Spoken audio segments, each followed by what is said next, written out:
And if somebody could please help out and type the names of the mushrooms that we're talking about in the chat, and that helps everyone be able to see that. So if people have mushrooms they would like to share, if you could type your name into the chat, and we'll start going through those guys first, and then we'll move into the emails. I know Hervé has already volunteered, and then looks like Penny, and then Lila. So if anybody else wants to share from their computer screen, go ahead and put your name in now so I know that you want to go, so I can kind of space out the time. All right. So with all of that, Hervé, would you like to break the ice, so to speak?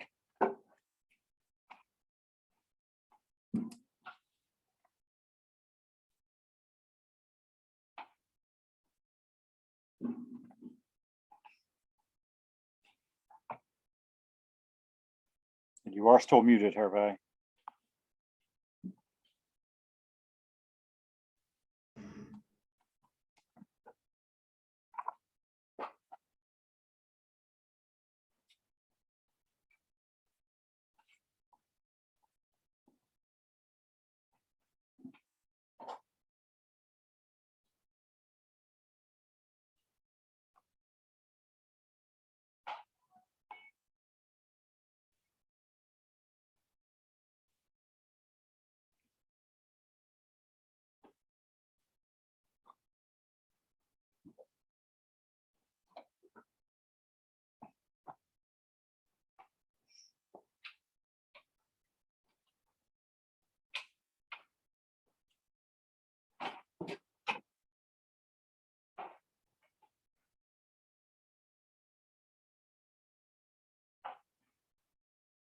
How are we making out there, Hervé?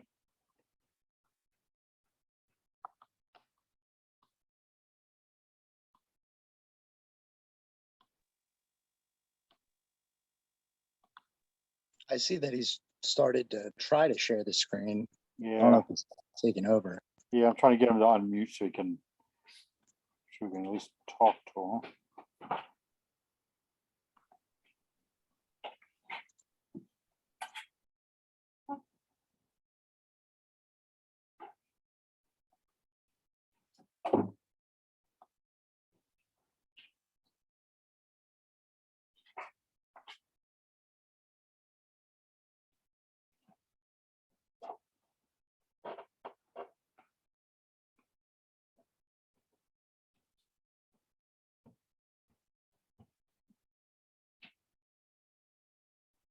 Are you hearing me, Hervé? I wonder if we're just frozen up here. Okay, I'm not sure what's going on there.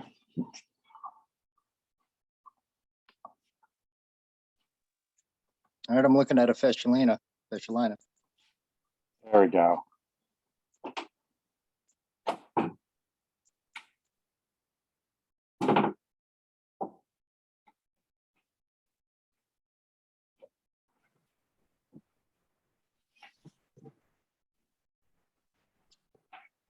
So Hervé, I'm not hearing you. Nobody else is hearing Hervé, right?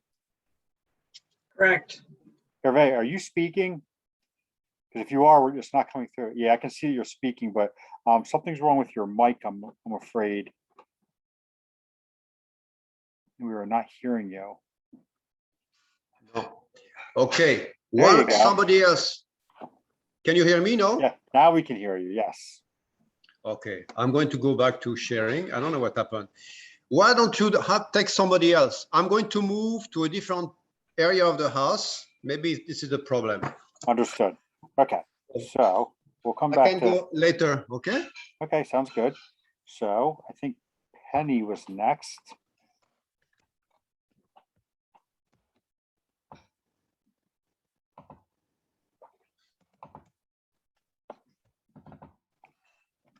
Okay, so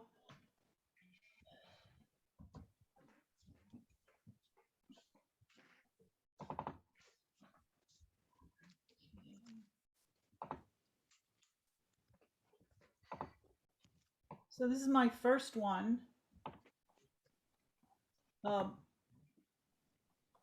Bolittonellus maraloides, formerly Gyrodon Meryloides, and I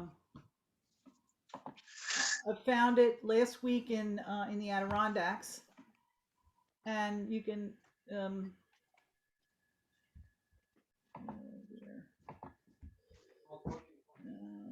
shoot. I can't figure out how to make it go back. Oh, there we go. And then there I have a couple more pictures of it.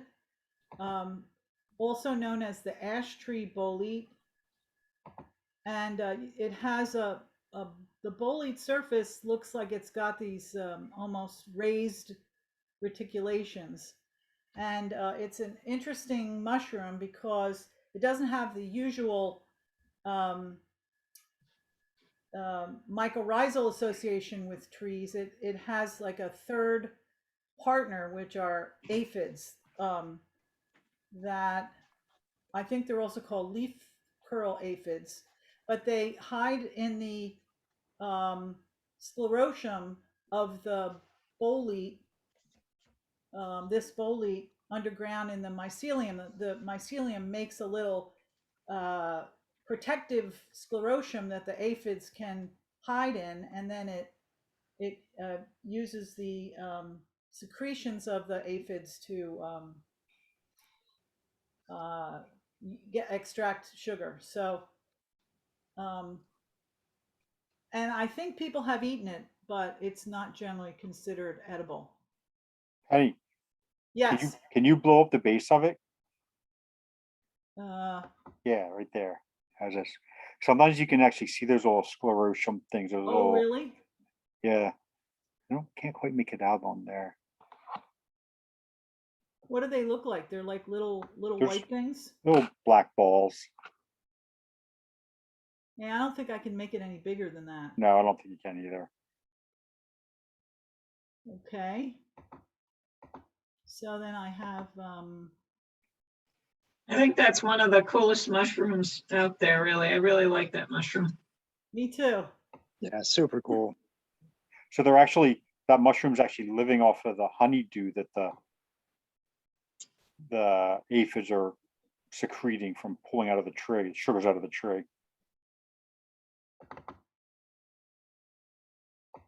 Okay.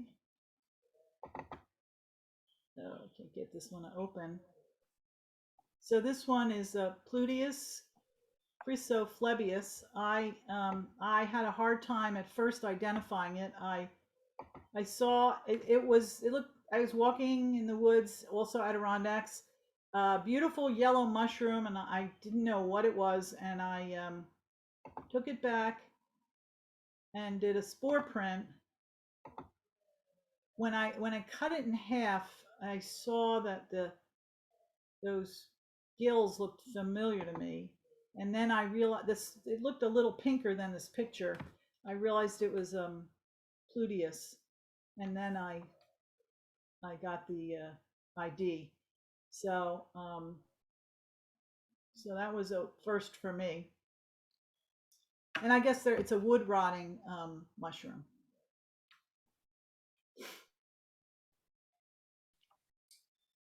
I'm sorry, I may have missed something. Do you have a shot of the gill attachment to the stalk? Let's see.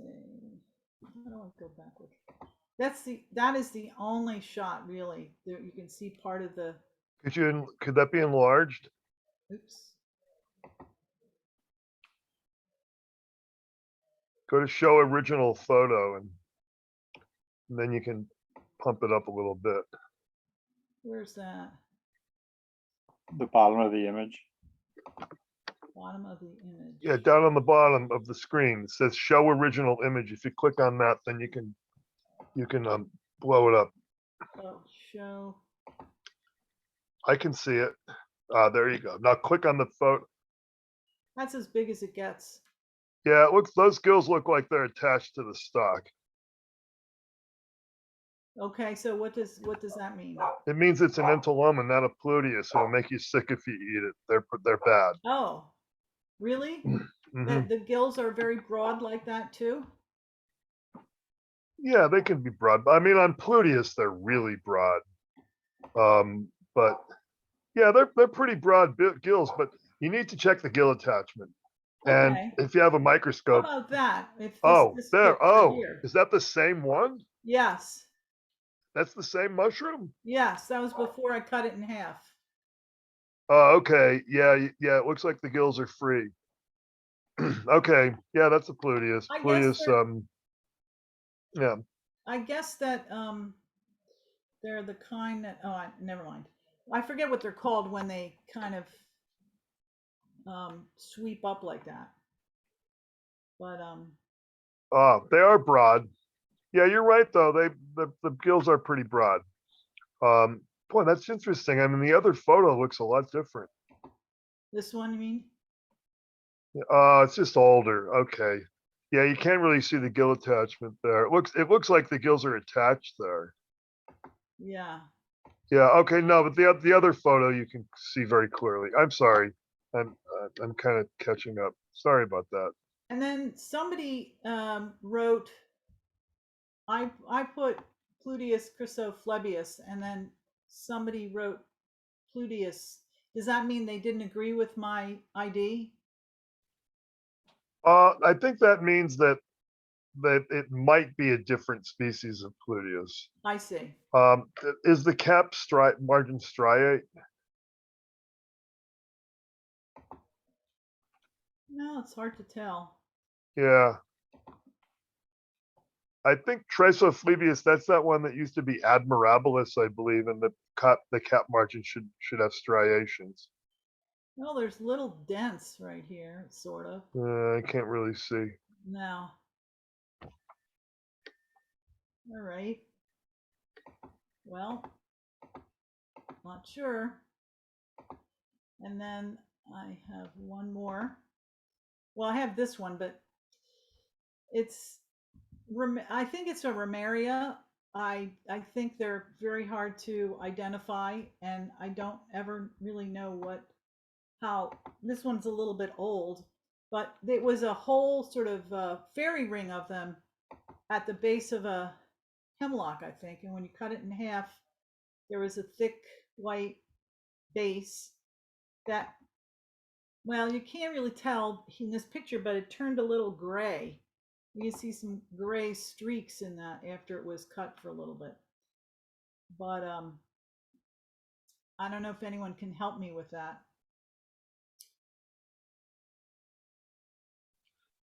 Yeah, Ramarias are hard to identify as species. Sometimes if you put KOH or iron salts on the branches or the base, it'll turn color, Oh. distinctive color, and that might help. But what do the ends of the branches look like? Let's see if another picture is. Well, she's moving in on that. How soon after you find it do you need to apply those chemicals? Can you collect it, bring it home, and 2 hours later do those sorts of things? Yeah, my experience with Ramaria is you have a pretty good window with them. You can take them home, and a few hours later you still should get a reaction. Okay. But the sooner the better is a general Yeah. situation. Well, you can sort of see they're branched, but not repeatedly branched. Yeah, I can see the tips. Yeah, that's a Ramaria, I would say. Under conifer, one of these like pale corals, you may also suspect. Oh, I get these genus names mixed up. Is it Clavaria coraloides? Oh wow! Oh, let's have a look here though.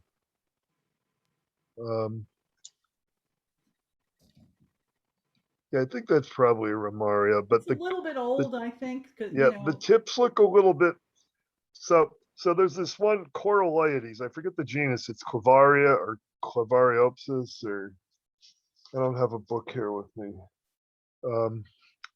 But if it has tips that are flat and sharp, so they flatten out and then they're sharp on the ends, then that might be other than a Ramaria then. And because I'm just wondering because of the color. It's probably a Ramaria though. A nice can also tip tell in from the lower sport that- left. What's that? You can see a tip really well down in the lower left. It Oh, looks like down a on the left. hand. Yeah, you can see some of the tips there. Yeah, it looks like they're kind of pointed but not flattened, so it's Right. probably Ramaria. Okay. I do have one more, I forgot. This one was, just down the street, in mulch, in licorice mulch, and, agaricus. I looked in, some references, and I came up with Agaricus subrufescens. Had a brown spore print. It has a extensive ring and a skirt, I guess you'd call it. And at first the gills were pinkish, and then here's a oops. Well, there's a young one, and here's a young one, middle-aged one, and an old one. And interestingly, I got a reply right away that said that somebody in Texas was studying these and Agaricus blazei, because some people think it's the same mushroom, and blazei is all over the internet as a medicinal mushroom. So I thought that was kind of interesting. I couldn't really find anything more about it except that it a lot of beneficial qualities are ascribed to it, to the blazei. But if you look this one up, I think it says unknown edibility. So Did it have an odor? yes, it did. It had when I first picked it, it had an anise odor, I thought, or like a sweet, spicy odor. And then by the time I got it home and I, was looking at it, the odor had really faded and it was barely there. Yeah, I think subrufescens is one that smells really nice. There are other ones that look like it. And my understanding is they're a little hard to distinguish from one another. But so it's like a species group, I guess. But that's part of what this one person wants to study, I suppose. Yeah. So I replied to the email. It came within like 10 minutes of me posting it, and I haven't heard anything, so I don't know. But that was fun that someone was interested. So I'll wait and see if they want the specimen. So that was it for me. All right, cool. Thank you. Okay, I think Lila was next. Okay. Let's see, where's the share? There we go.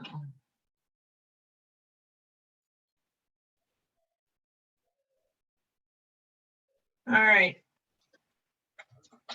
Wanted to start with this find from today, Grifola frondosa, one of my favorites.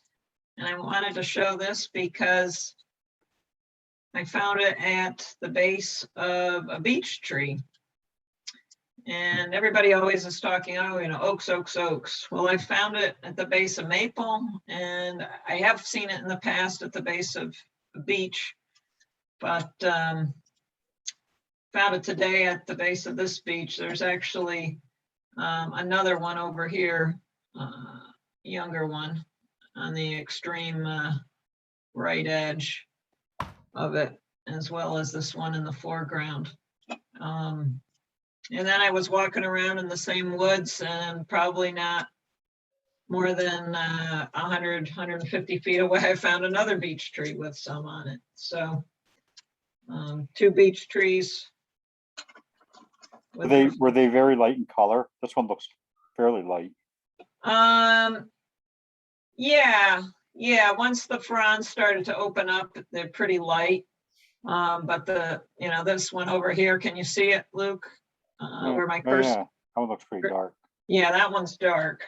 Because every time I ever find them on beach, they're always like really whitish color. So anyway, I was jazzed because it's a new spot where I haven't seen them before. So, and I usually find them in October. So I don't know, maybe I just didn't look in the right places in September in the past, but I went out today and I spotted these. So I think they're responding to the cooler weather. could be. I found them as early as like late August all the way through October in Wow, different years. never seen them that early. Late August. Okay, so this is a find from the 4A on Sunday. Gliophorus irrigatus, super shiny, super slimy. It was really just kind of amazing to see in the woods. And of course, after I picked it, immediately everything is sticking to it, and it wasn't so pretty, but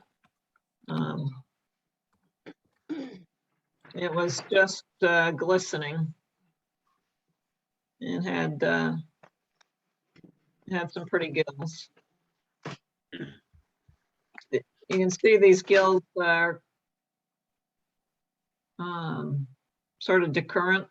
I forget what the name for that aspect of it is there. So they look kind of like they're notched, but then there's these lines that run down. I think they call that decurrent tooth. Decurrent tooth, okay. And Nina, I think it was Nina who helped to identify it Sunday at the 4A. Did you try to pick it up? Did I try to pick it up? Yeah, sometimes these are so slippery, they're hard to pick up. Oh, from the cap? No, I didn't do that. I was handling it by the stake. Yeah, the stipe is really slippery too. The whole thing is slippery. Oh, yeah, I did okay with that, but yeah, Oh, okay. it was yeah, it was really after all these dry brown leaves and then this wet looking shiny thing. It was just cool to see. So that was that one.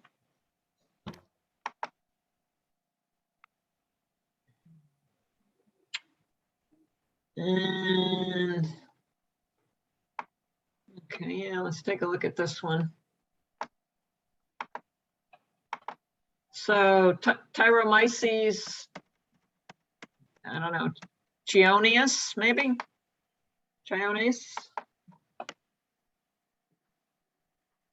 And this is growing on a black birch log. And there were quite a few of these.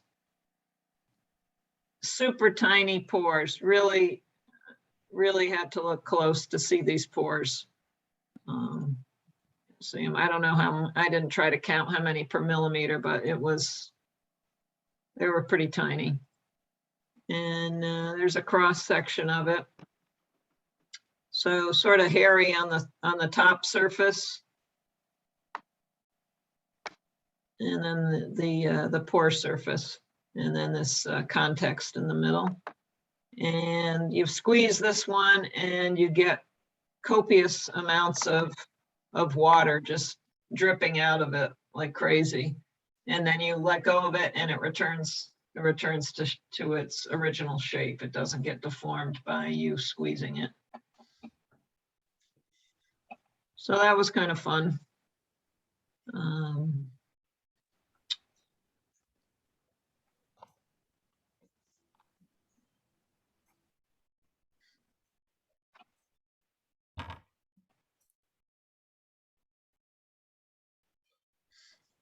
what about that, Phaeoclavulina? Yeah, that's a How guess. do you how do you identify that? It's a pure guess. Oh, okay. It's probably not right. I don't know. These things are frustrating. I've got to learn some ways to try to identify them. Maybe I can start to look at them with a microscope. Maybe we'll see. I'm not. Where did you get that name from? I haven't seen that genus. Yeah, I let INAT suggest it. It was one of multiple suggestions it came up with. So I looked down through them. I didn't spend a lot of time on it. But yeah, it was very, very golden. Really. Mycorrhizal? Is it a mycorrhizal, you think? Probably. On the ground? Yeah, it's definitely grown on the ground. There was a fair bit of it. This was some of the younger looking collection. I mean, I see the tips are different. I was thinking it didn't look that much different than the one I had, except mine looked older, but. Can you make a spore print of this? I don't know. I haven't tried. Yeah, you just lay it on the side on a piece of paper Yeah. or, whatever you're printing on. You take one single frond, maybe? You just lay like a big hunk of it down. Yeah, probably just a hunk. But it was pretty, it's really stood out with that golden color. Is the color important for identification? Is the color important? I'd say yes. I think it has some bearing, but it's not always definitive. Yeah, I think when people are looking at these, I don't know much about identifying coral mushrooms myself, but people are looking at the colors, they're looking at the way the branches are shaped and the way they're diverging, whether they're splitting multiple times. They're looking at whether it's on the ground or it's on wood. I think people use chemicals on these a lot too. Yes, sometimes that these big groups, that's what they seem to be using is chemicals and identifying by, with the iron salts and the KOH and all of that stuff. Ammonia, I guess. Yeah, so something to try to get better at, but they're always eye-catching. Hard to resist taking a photo of them. I think didn't Dorothy make some sort of chart? I think so. I don't know what that looks like, but she when we were at Sherman Hoffman, she had a chart there with these different corals on it. Maybe you should share it with us. Yeah, I have to ask her about that. Let me make a note. Dorothy chart for coral. We should try over the winter and maybe have a coral mushroom night, but we would have to maybe try to find somebody who knows a little something about them to help us out. Yeah, instead of the blind leading the blind on that. All right, so I had one more. Yeah, this one, some sort of an amanita. I thought I had some better pictures of it. It was very pretty, rusty brown mushroom growing in a super decayed log, probably oak. Could you enlarge it, please? Yeah. Yep. And well, there's an acorn cap, and then it looks like some kind of a maple or some seedling coming up out of this, but super decayed log. That's the top. It was, I would say that color isn't quite true. It was a little more rusty brown. It was a really nice color. And you can see that well decayed log that it's coming up out of.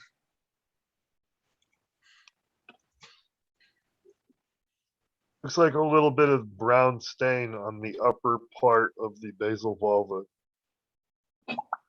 Yeah, this spot here. Yeah. Yeah, that's how it looked when I dug it up. Even before I dug it, I could see that. It's kind of a long sack sort of sheathing it. Yeah, it's something close to Amanita fulva, maybe even Amanita fulva. There's a few. There's a few species names other than Amanita fulva that apply in Eastern North America.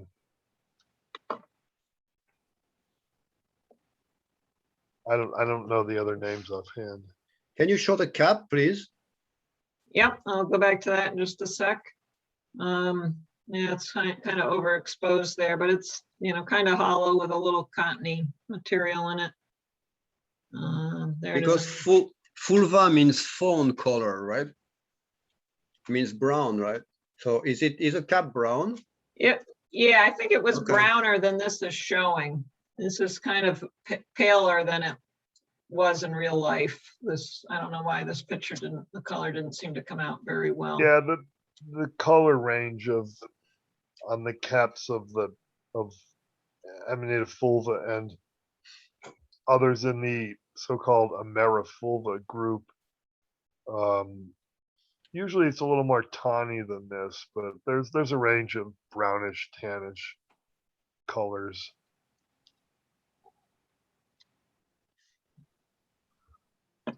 The common name for Amanita fulva in the Audubon is the tawny grisette.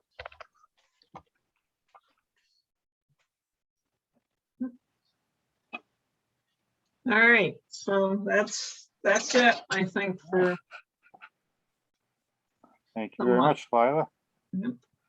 All right, and then let's go to Mike. You're next. Okay. So this is a puffball I found. This is roughly 6.5 inches around and about 4 inches tall. And let's see if I can, there's the texture of the surface. Here it is a couple days later. You can see the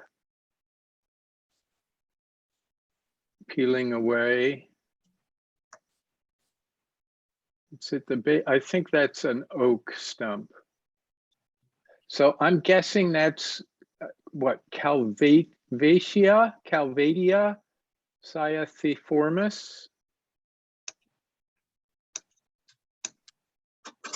Yeah, the spore mass in the first photo, the spore mass looks like it's dark purple, sort of there. See Right. on the left.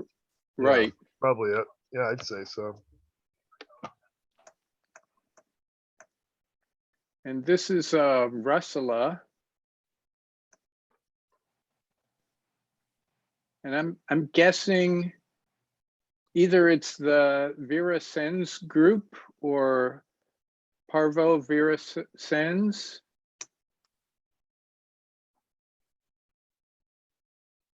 Yeah, one of them. You can see the white spore print here on the ground where the stem was. There it is for size.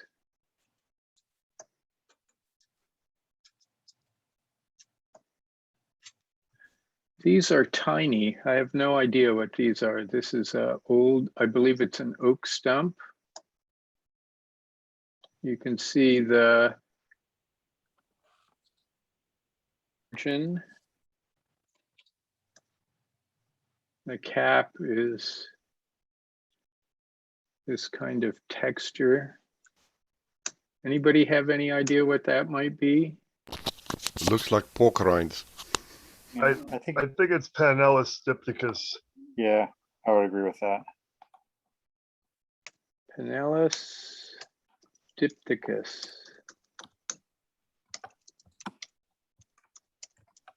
Thanks. That's supposed And to then- be luminescent, bioluminescent. Yeah, I think they are. Supposedly, but you probably have to get them when they first fruit. They persist in situ for long periods of time, for months. And my Uh-huh. guess is you probably have to get them when they first come out when they're fresh. in order to see the bioluminescence. That's just my guess. I've tried once or twice and I haven't seen anything with these. And this was under white pine. So the one toward the top is fresh. The one on the left, the pore surface is older. I'd welcome any guesses as to what this is. Igor's Igor on it. just posted it. Suillus. Oh, great. Suillus americanus. Gary Linkov called it the chicken fat Suillus. Chicken fat. Yeah, that's what he called it. I It's really sticky and slimy kind of. yeah, I ate some one time, and that's pretty much what it reminded me of. Like, eating chicken fat. They were gross. You're supposed to peel the cap surface off and get rid of the tubes. And by the time you do that, there's not much left to cook. I'll say I've done Yeah, that. you can, I've done you that can too. see And there's not much context here. I'll say I've done that too, and it's so tedious. By Yeah, the time not you get worth done, it. I definitely agree. Not. So this is just a fun one, Phallus rigulosa. And that's it. Thank you. all right. Thank you. Igor mentions that the Suillus americanus is usually a white pine associate, but sometimes it can be found under hemlock. Okay, So, all right, cool. Thanks for sharing, Mike. thank you. Hervé, do you want to come back around? Come back around to you. I'm going to try. If after, if it doesn't work, I don't insist. Let's see.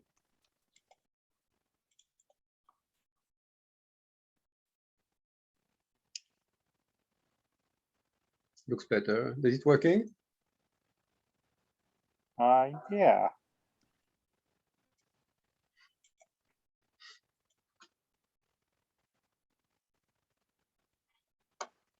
Okay, can you hear me? Yes. Okay, I think this is a red juice tooth. Here at the next pictures. It's really neat, because there is like some type of like strawberry jelly coming out of it. It's really neat. It is a neat. Cadnellum peckii, right?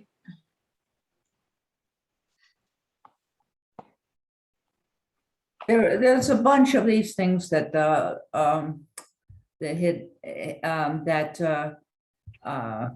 when they're young have a red sap. It's not just peckii. Oh, okay.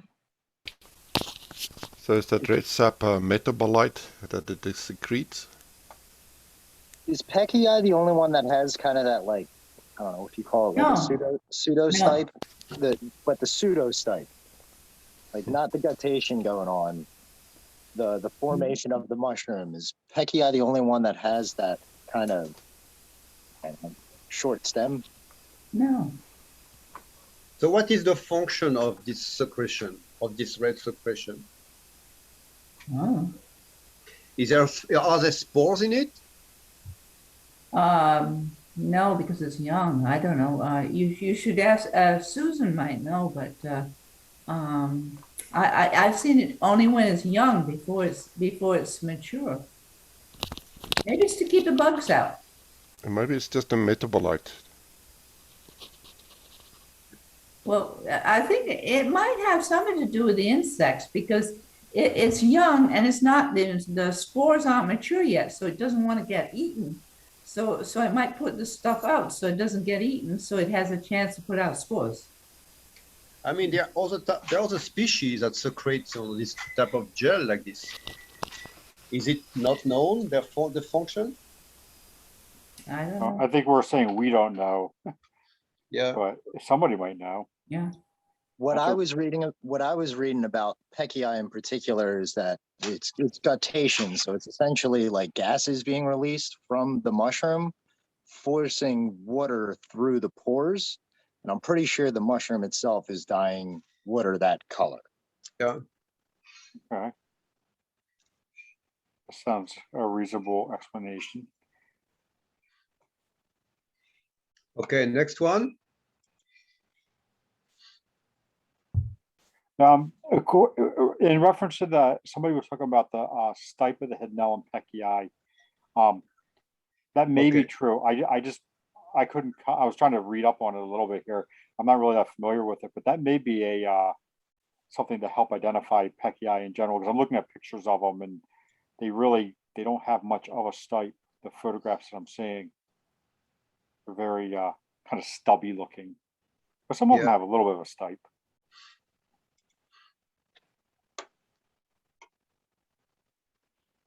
Okay, next one.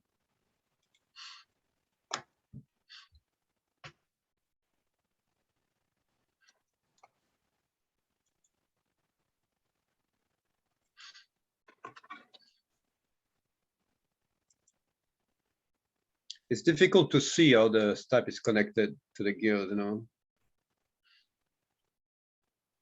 Are you taking this photo with a mirror? Yes.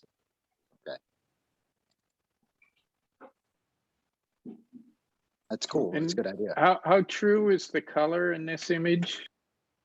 Oh, yes, it's true. It was really bluish. It looked even more blue than on the picture here. Like the first image you showed? Like, yes, this one. I think this is very representative of what, you know, that was really neat to see this blue, this dense blue color. That was on a lawn, okay, on somebody's backyard. It's beautiful. I think it might be one of the rooting colibias, which are actually now in genus Audimentiella. So maybe like Audimentiella furfuration, maybe. Sometimes they look a little like this when they're young, dark Yeah, closed cap. that rugose wrinkling.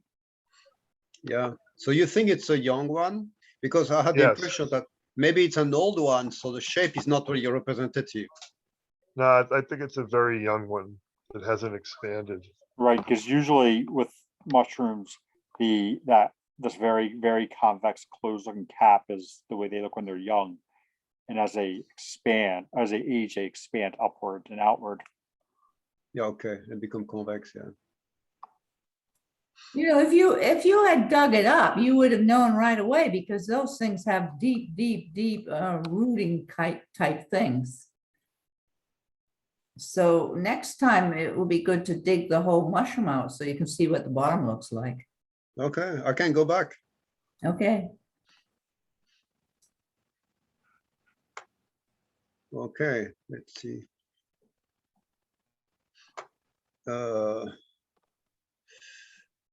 Let's see. All right. Yes.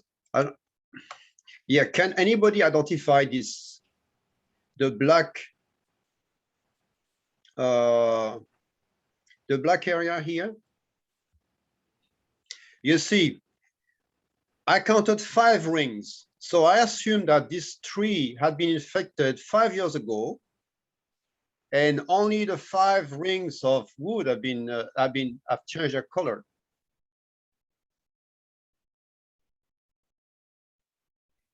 Do you have more pictures? Yes. So this is a red oak that was leaning on a path, so they cut it down. I don't know if it had visible sign of the disease, but the color was kind of interesting, you know. That's the base of it.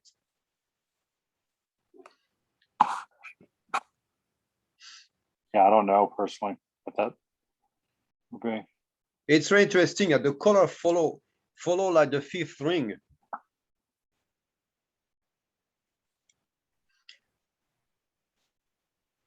Okay, my last one here.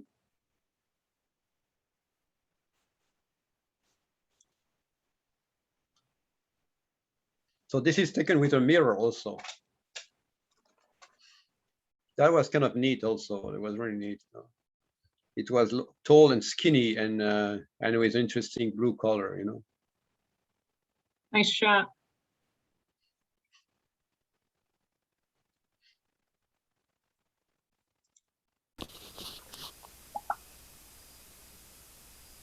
One thing that mirror shows is how when the light is hitting it different, those surfaces can look different colors. You see on the top where they kind of look white, and on the reflection, you see that more bluish. Yeah. Yeah. Sometimes this is the opposite. Sometimes the mirror brings light where it's dark, you know.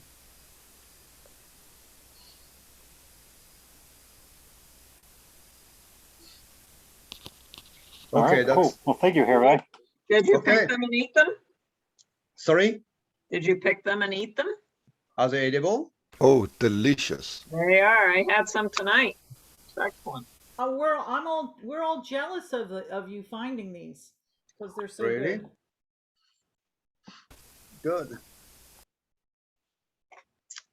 Okay, thank you. Okay, thanks, Hervé.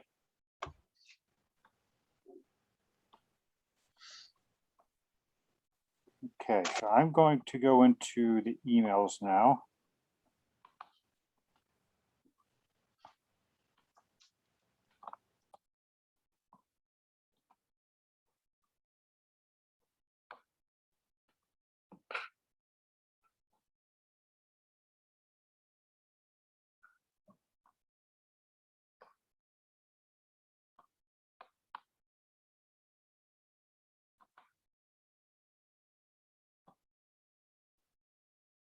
Okay, so there still are quite a number of people here. 1, 2, 3, 4, 5, 6, 7, 8.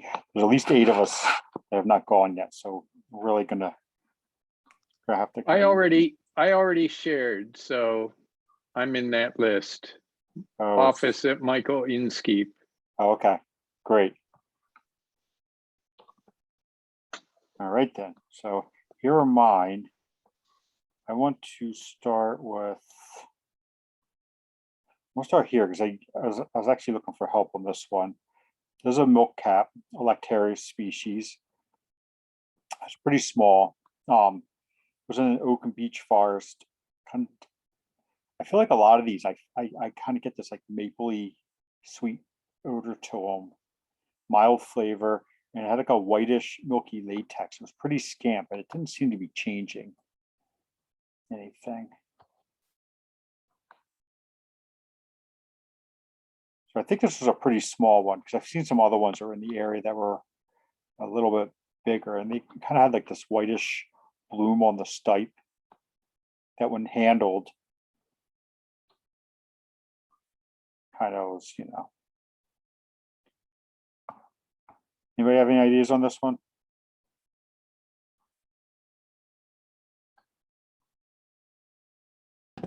Is that a potentially a xanthocolium? A what? Oh, I'm sorry, it's got gills, not pores. My bad. No, it's definitely a Lactarius. I'm looking for the species on it because I have not been able to key it out. I'm working on an inventory for this particular Audubon place and just Maybe Helvis. That's just me throwing it out there. Elvis. Okay. I'll look that one up. That it's not Helvis. Helvis is brown. It's big. It has widely spaced gills. It smells like maple syrup. That's why I guessed Helvis. Right. Yeah. Yeah, Helvis is kind of, it's big, but it's not hefty. It's got a hollow stalk. This looks pretty solid, really. If I had some time with the book, I might be able to come up with a suggestion. Luke, do you have Meltzers? Yeah, I do. Get some spores and look at them in Meltzers, and you can get information of, from the size of the warts and Right. whether or not the warts are connected or isolated or forming a partial reticulatum or a complete reticulatum. That's with Yeah. Russula and Lactarius. That's usually good information. Yeah, I know. I'm kind of being lazy, Dave. I see if somebody could just nail it for me. Yeah, I just did a few. Okay. Few Lactarius. Is Maricel on here? You hear Maricel? What about I don't know if she's on here. Campharatus? I am. I am. Yeah, I didn't- Camparatus is dark. Yeah, I don't think it's Camphoritis. So, okay, cool. I just thought I'd throw it out there. Do you think this looks like Dentocorticium when it's really young? Oh, can you make it bigger? Kind of. Yeah, it had that very distinct greenish color to it. And the teeth are like that. Yeah, it has the tone, the greenish. And it forms caps. Yeah, it looks like it. Yeah. Okay, I thought it was too, but I've never quite. I usually find it when it's very distinctly like hidnoid, like lots of teeth Me too, on me it. too. Yeah. This one seems very young. Yes. Mhm. Okay, cool. You know, there was a whole bunch of what is that other stuff that name's escaping me right now. I'm not gonna stress over that. Okay, and then I found this polyport too, and I again I haven't done a whole lot of work. I haven't had a whole lot of time to sit down with the microscope. I found these really small little polypores. These things were only, actually let me look at the notes I have first. They were on beach. I wrote birch in here. I need to change that. It's on beach, and they had these little teeny tiny pores, 5 to 7 pores per millimeter, and these things were no bigger than 2.5 centimeters wide, you know, and only less than 2 centimeters deep. So they were just these little teeny tiny fuzzy things.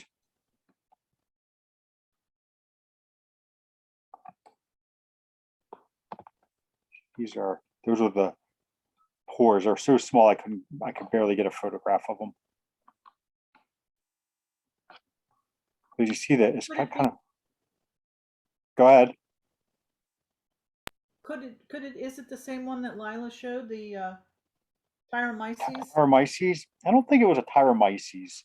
I think Tyromyces start out kind of blobby and very soft and watery. These things were very leathery. There's a better shot of the pores. What about a postia? I mean, isn't a postia just a Tyromyces that's doing a brown rot? A conifer associate? Maybe. I think postias are strictly conifer associates. Are they? Okay. I was just wondering if anybody's ever. I have these. I definitely saved these. I'm going to work on these more. Sometimes you get lucky and somebody just has already done the work. Luke, was there staining on that Lactarius? The Lactarius. I don't recall. Yeah, I just from the picture, was there a little bit of yellow or something on the stalk? On the stalk, right? The stalk had it looked like it had a white bloom on it, and then when I handled it, so if you look at this one, I barely had touched it yet. But then on here, see by my thumb? Yeah, there's like a little yellow bruising. Yeah. Yeah, so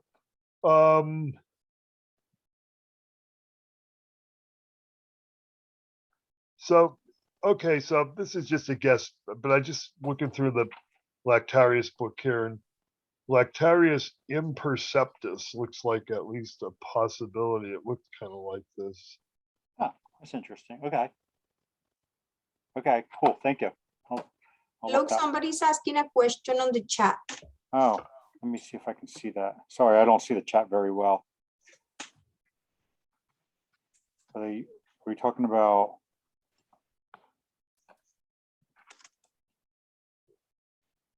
Are we talking about that question about this observation? What are we talking about? The last comment. Oh, you know, I'll come back to that. Okay. Yeah. Okay. All right.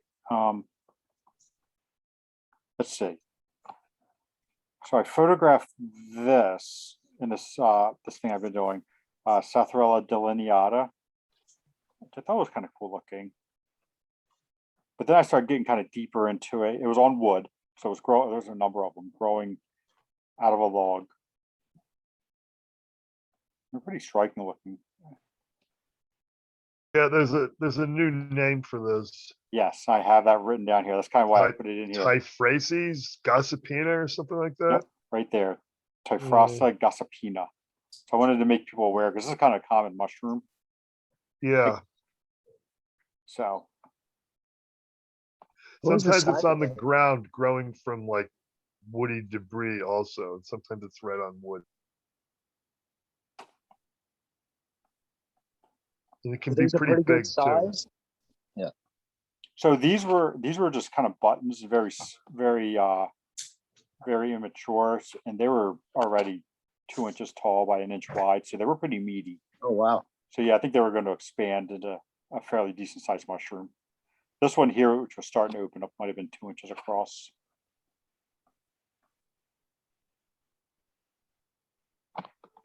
So they're out right now, and as Dave was mentioning, the new name for that is right here, Typhrasa gossipina. And finally, this last one, Calibiopsis luxurians. So my understanding is, because this genus is new to me, Calibiopsis, but this is just, there was a name change recently of Marasmiellus. So all Marasmiellus now became Calibiopsis because of, taxonomic name rule. So anything that we were calling Marasmiellus are now All the Calibiopsis. Marasmiellus are now Calibiopsis. I think so. I think that's what Jacob Oh, Polk was trying to say here. oh, okay. Yeah, I didn't see that. Wait, let me. Oh, okay. It's not. The comment's not in here. It's in something else I have Look. saved. Yes. Did you say Phebleopsis? No, Calibiopsis. Oh, okay. Calibiopsis. I was going to protest. Yeah, Because no, there is don't- there are crusts named Phebleopsis. No. Yeah, you're saying, Calibi- how? So. and if your book is a few years older than just a couple of years, it's probably going to be Gymnopus luxurians. Well, let me show you the pictures of these first. So these guys, these are the luxurians. I found these growing on the ground, but presumably there was some sort of organic debris they were growing on. Very clustered, like a sepatose type growth pattern. See how they were all clustered together like that? That was all connected. So these stipes were twisted and very finely hairy. And longitudinally striate too. That's another feature of that species. See, this is how they appeared on the Sometimes. ground, just like this, like just in the debris.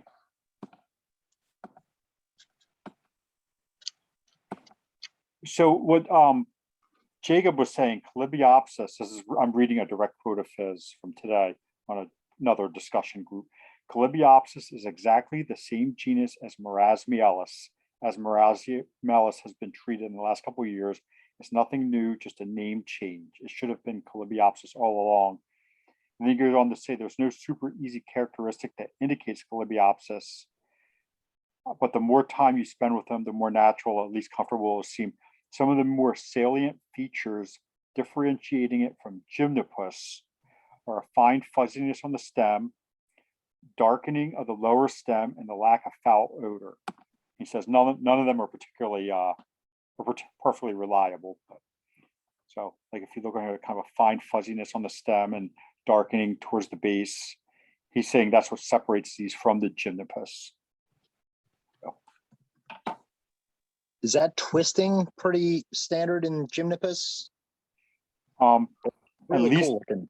At least in this species, luxurians, the kind of that striate, I don't know if the twisting is, but as Dave was mentioning, the striate, the stringiness of the stipe. Yeah, the longitudinal striation. And the foul odor would mean what? It's So I guess he was alluding to the idea that Gymnopus often have foul odors, whereas Calibiopsis do not. Yeah, I think there's one Gymnopus species that smells really bad. And that one might have been kicked around to and from another genus also. I know there's another Calibiopsis out there, subnuda, I think, that was seen in New Jersey this weekend. It looks a lot different than this. It's a lot smaller, and orange, and Small. thinner. And it's very easy to confuse with either dicros or biformis. Yeah, one of those names was in there. So Yeah, those- there's 3 of them that are very similar. They're small. So there's at least a couple of Colebiopsis that are growing right now in our region. So Those are all marasmiellus. And then they were gymnopus before that. And if you go back far enough, they were collivium. nice. All right, cool. That's my stuff. Okay, Brandon, I'm going to share yours. Are you there? Are you with us, Brandon? Yep. Okay, cool. How you doing? Good. I'm hoping these links work for you. Yeah, they opened earlier, so as long Okay, as you cool. guys can see them. Well, you want to tell us about what you're looking at here? Yeah, so I think what I have is the Suillus spraguei, is what I have identified here. Growing in a mixed forest, pretty heavy pine, but there were some hardwoods in the area. Do you have to go to each one? Seems that way. On my phone, I was able to scroll right through them. It's annoying. But you can see kind of the veil remnants hanging from the cap surface there, the margin. Mhm. And just a beautiful color on the cap, beautiful texture on the cap.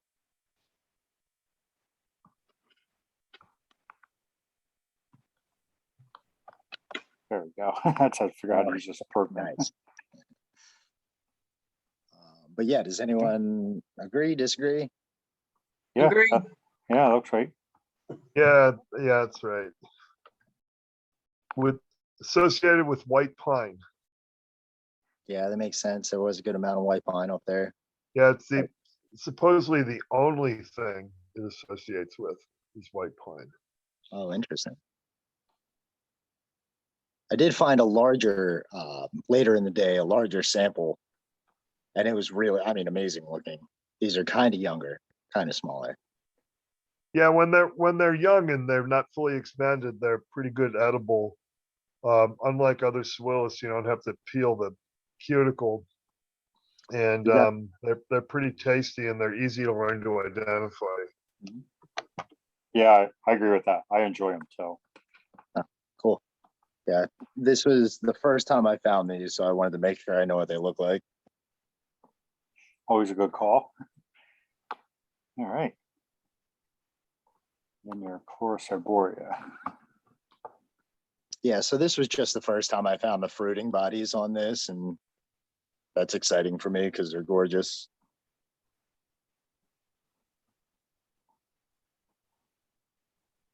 Sorry, I'm trying to see if I can expand this for you guys to see. No, it doesn't look like I can blow this up very easily. Yeah, here you can see the wood staining.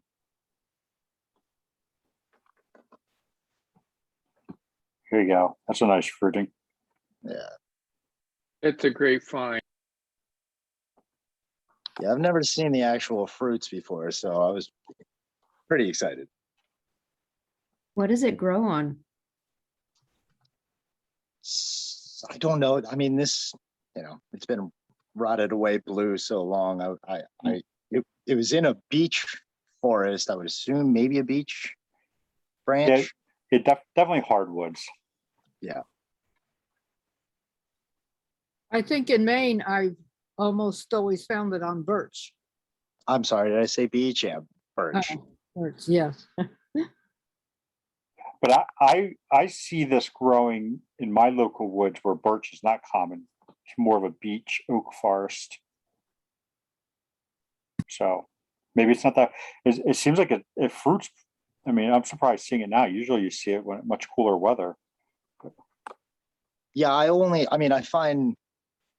like when I'm in the beech woods, I find a ton of the sticks that are, stained, but never the fruiting bodies. So I don't know.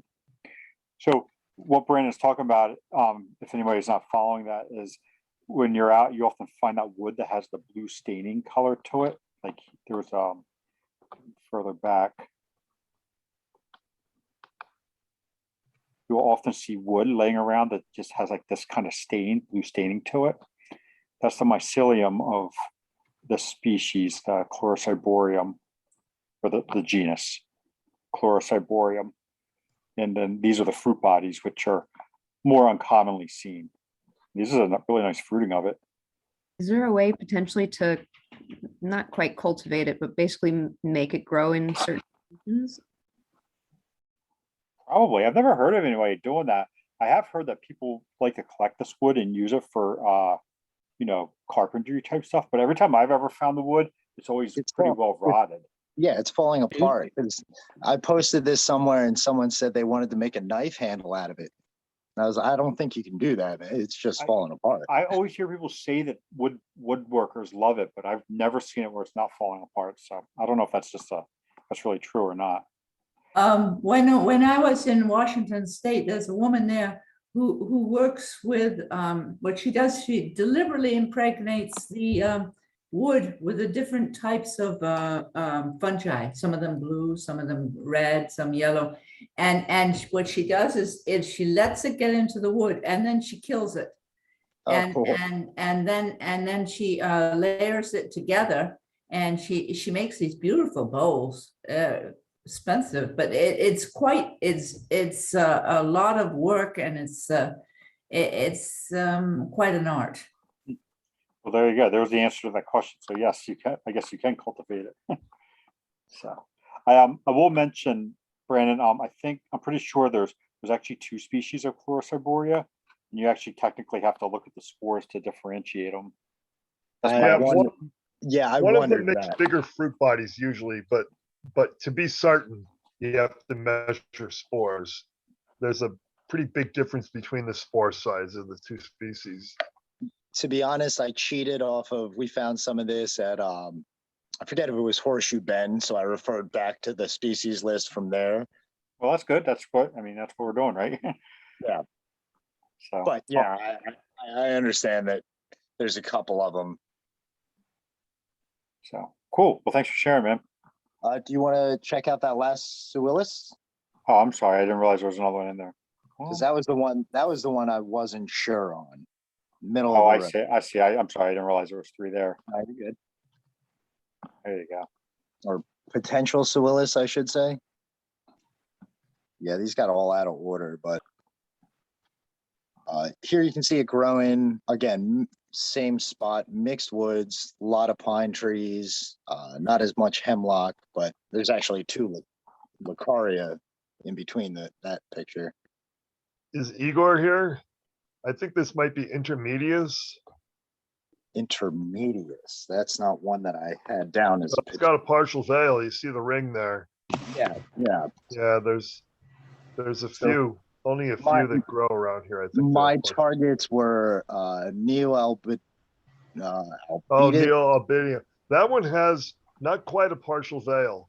That one has a cap margin that's extended, and it looks like a veil, but it's not really a veil. It's just when it's in the button stage, it looks like it's got a partial veil. This one had a true partial veil. You can see it formed a ring. So, but would it be Granatus? Granulatus? Well, No, granulatus is granulatus. now called Weaverae, but it's not that because that has no partial veil. Dave, all these names are already obsolete. It's not Intermedius and it's not whatever other name you said, Neolbidipes. It's called Acidus. Oh, is it Acidus now? Oh, it used Oh, to be it's been Acidus for 5 years, ever since that paper came out in 2016. Oh, didn't it used to be Acidus, or was Intermedius variety Acidus or something? I forget. I just know that this is called Acidus nowadays. It's Acidus now. Okay, well, that's actually the same thing that I was saying. It's just not called that anymore. Acidus, ACID, US. Yep. Yeah. And granulatus is European, although it is found, I think, in Minnesota under red pines or something like that, but it's not in New Jersey. What we have here is Weaverae, which is a uniquely American taxon, not found in Europe. Oh, okay. Yeah, because and I have written down Granatus, not Granulatus, but I got it at Oh, Granadas. I don't know yeah, that one. There's no such name, I think. yeah. Well, How maybe do I you got it. spell At, Weaver Eye? How do you spell Weaver Eye? Like Weaver, like last name Weaver, and then you add the AE at the end because it's feminine. Okay. Yeah, the person's name was a woman, so it's Weaver Ray as opposed to Weaver Rye. All right, there you go, Brandon. yep, that's it for me. Cool. Let's see All right, this. thanks for Ask sharing. this. Okay, Virginia.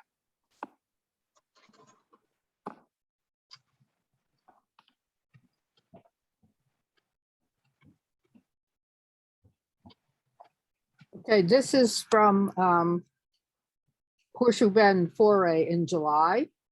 And this is a moist culture that I made from leaf litter.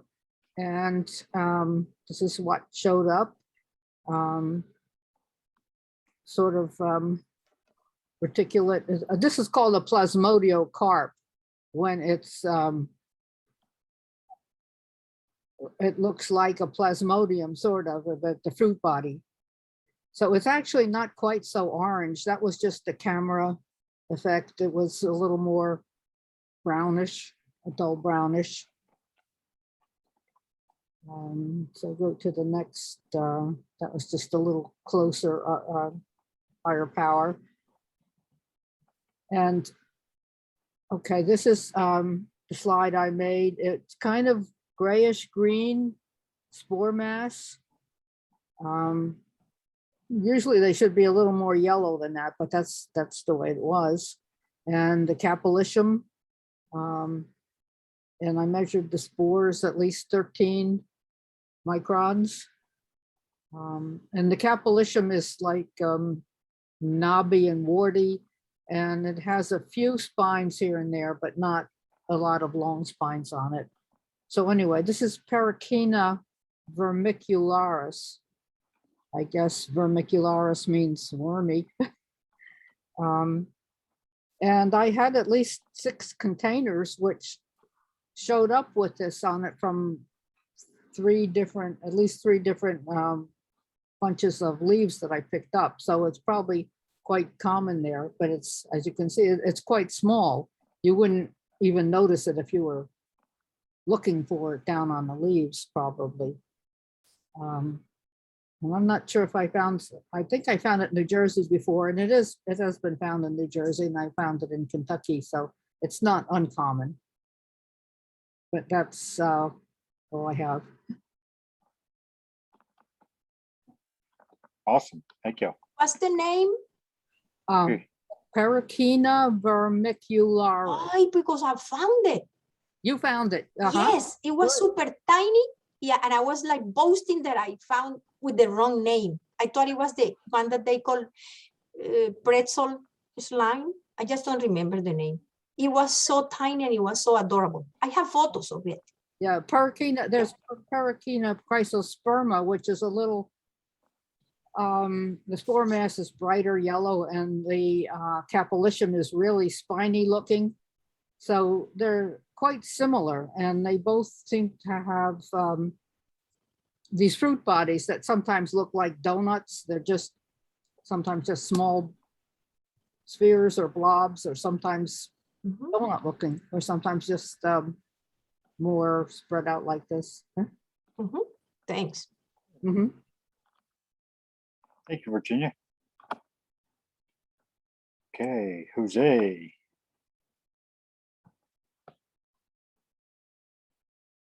I think this is Jose's first night here, I believe. I think that's what he said. Are you here, Jose?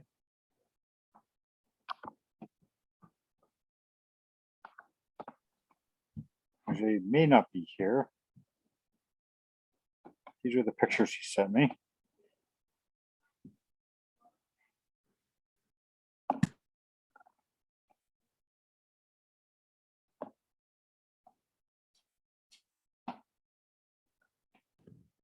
Luke, in the chat, he says he's here, but his mic isn't working. I see. Okay. And I think he did have some notes, actually. Let me read his notes, what he said for us in the notes. So he found this well running in Sussex County, approximately 850 feet sea level.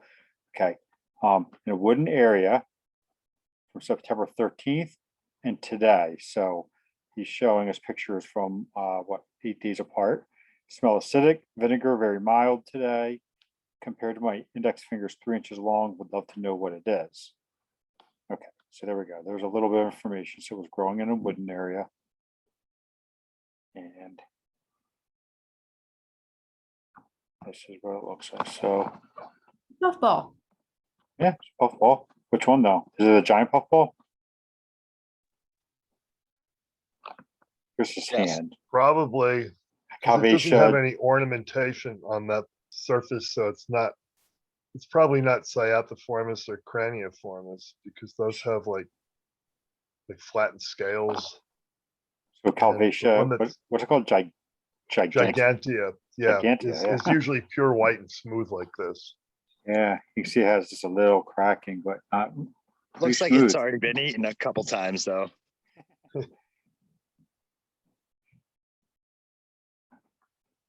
Okay.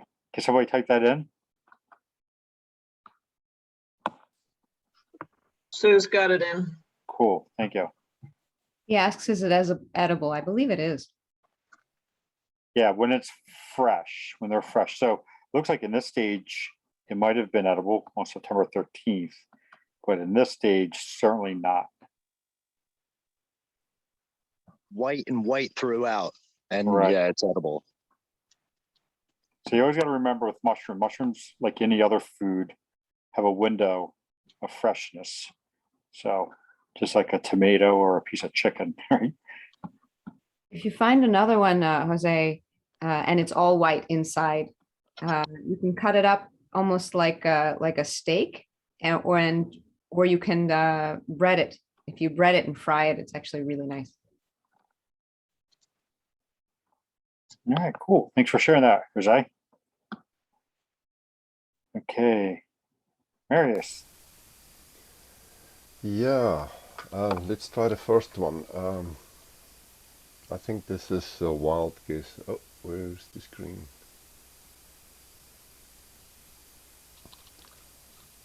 Oh, okay. This is the Clavulinopsis, Clavulinopsis fusiformis. That's what I call it. Yeah, can you show the picture of where I found it in the woods? Yeah, it grew and leaf litter, a mixed forest. There was literally every possible tree in the area. So I hope this is the right classification. Yeah, I think that's the right name. I know there's a couple of them that are pretty similar. I think Yeah, that Timberoni book, the newer Timberoni book has, which I don't happen to have in front of me, has some pretty good information about these. But yeah. The thing that got me, I thought they were very straight, but if you see on this picture, there's one that's a little twisty, and sometimes they twist around, and sometimes they flatten out. I was gonna say, also. fusiformis is supposed to flatten, right? Yeah. But And these it were, twists sometimes too. yeah, as you can see, Fusiformis is yellow. So the other photo, the in situ photo, it really looks like it's yellow. yeah, this is there's- more yellow, yeah. Mhm. Yeah, there's one that's orange, like, and that's a different species. It's identical to Fusiformis, except it's like orange, amber sort of. Yeah, but I this think it's one- just the light colored wood behind Yeah, it. yeah, it's probably Fusiformis. There's a lot of those out there right now. Oh yeah, definitely. Okay, so got that one right. The orange one I think is called Aurantia cinnabarina.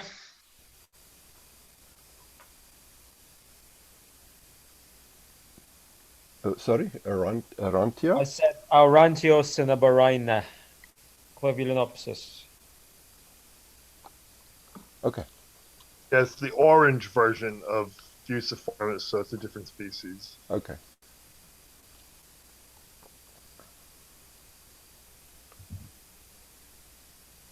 Well, this is a wild guess.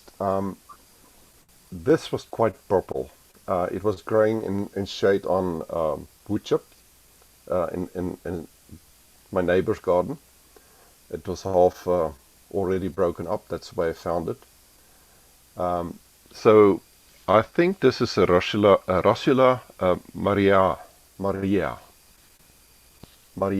How do you spell that? Mariae. How do you pronounce that? Mariae. Yeah. The spore print was white creamish. And that is actually what clued me in on this. But I'm not 100% sure. I think you're right. This one's a little bit dark for the species, but I think you're right. This is really the true color.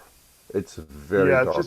it's just a little bit darker than what you would usually expect for the species. Looks like it's a little dried out, so maybe it. Yeah, it's a maybe bit that made dried it out. That's what darker. I suspect. That is why you see that little. Yeah, it's totally coiled up and a bit leathery, so it lost a lot of moisture. So, but it's a beautiful color. It's like burgundy. I could spot it right across the road, so I just ran over and grabbed it.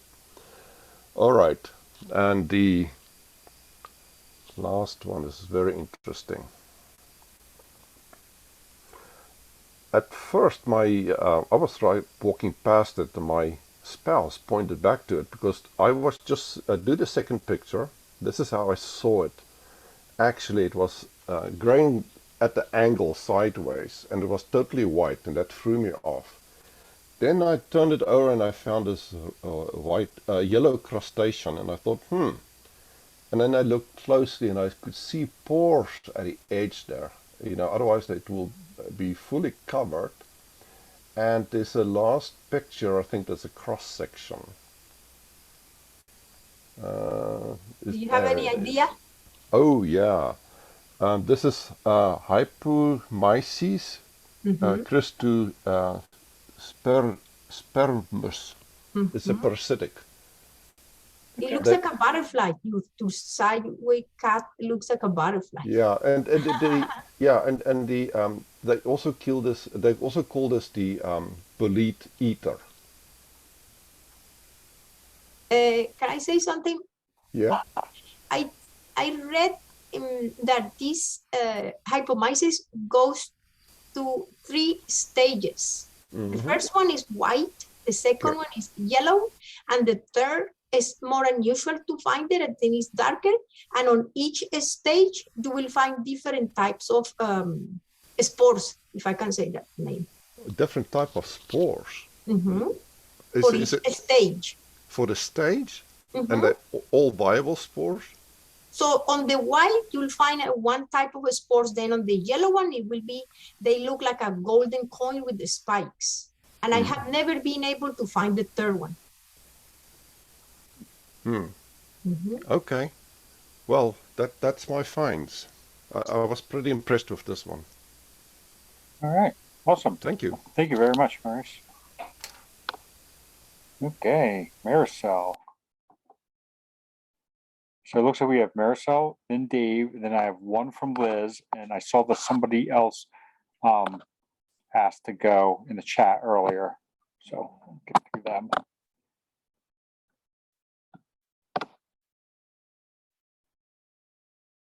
That looks like it's a good find, Maricel. Let me full screening here. Okay, so this one, I learned this one from Tom Bigelow. We were in the Delaware Gap, and I found it, but it was very perfect, like only the yellow area, and he told us what it was. And I found it. This is my 3rd time finding it. I put it down to get the spore prints, and I got few spores. You can see that they are very tiny, and they look like a twisted grain of rice. And you can see the measurements. Yeah, very typical. Really tiny. Very typical Seriporia spores. Seriporia spissa. And there is one that I learned that our name is Seriporia spissa, and the name for the European species is Seriporia triumphalis. And it stains. You can see here. It was growing on a stump, deciduous stump. Is that with KOH you stained it No, or? nothing by itself. Oh, That's how I found it. The fresher parts are the yellow ones. The other ones is probably oil or That's- gelatinizing. Yeah. The stuff. Yeah. So these pores were very, very small.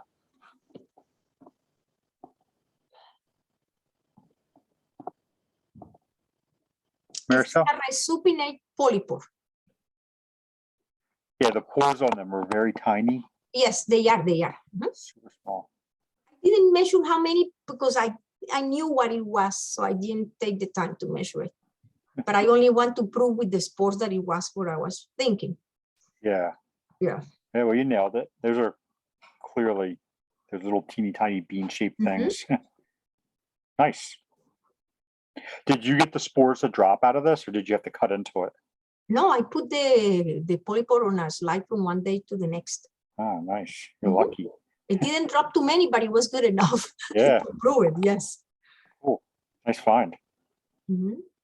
Okay, this one is another cross. The photos are a little blurry. It's very common, but the micro is really nice. This is called Botriobasidium simile, but this is the anamorph. I have never been able to find the sexual stage of this. Seems like the anamorph is more common. So the spores, they have another name, but let's call it spores, grow in chains, as you can see in this photo. Of course, they come from another longer hypha with septa that is called the conidia. Yeah. There you go. That's a nice one. Mhm. I couldn't focus the whole thing. It wouldn't do it. So that was the best I could do. And the spores are gigantic. And these are the true colors of the spores. Yes. It's in water. Mhm. And it's usually surrounded by white, kind of around. No, actually it's mixed. You can see white in different areas. And so there are, as it matures, it becomes like orange brick color. And you touch it and it's kind of dusty. It gets everywhere when it's really ripened. And it's usually growing in really rotten deciduous wood. You just have to turn the logs to find it. Sometimes it grows on the side of the logs too. Cool. Oh, all these finds are from the Audubon place a week ago. Okay, so I found this, and I thought it was a Crepidotus, but I was suspicious because of the white mycelium.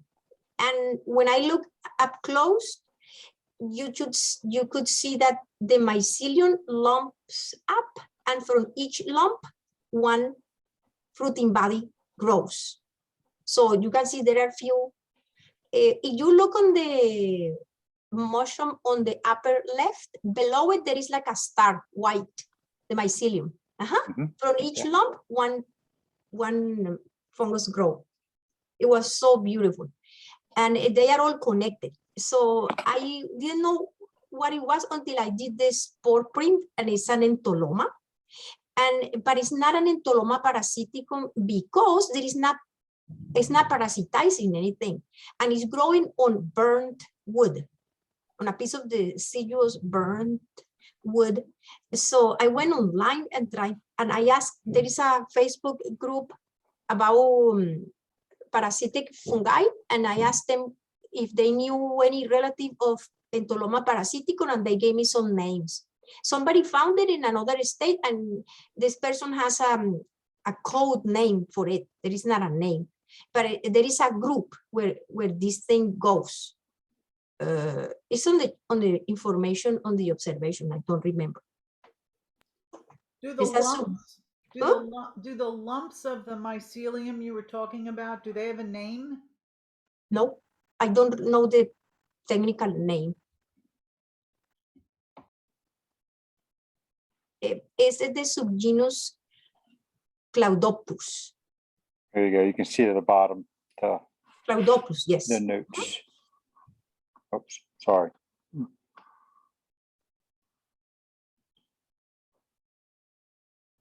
Euntoloma subgenus Cloudopus, yeah. Huh, that's pretty wild. So that's a cool one. The fruit body, each mushrooms, the biggest was like less than an inch. And it has very short stem. We think with Nina that is the same one she found on her garden. Remember a week ago? Yeah, Show it to us. Yeah. the See, one on the cinder block. on the, yeah. So to look at the spore print and know it's an entoloma, you told by the size The of angular spores. angular spores. Mhm. Yeah, see these spores? Oh. See the shape of them? Yeah.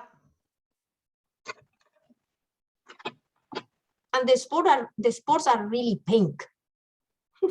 You can see it there. They're really pink. So those don't have any stain on them, those spores? What? Do the spores have no stain on them? No, it's in water.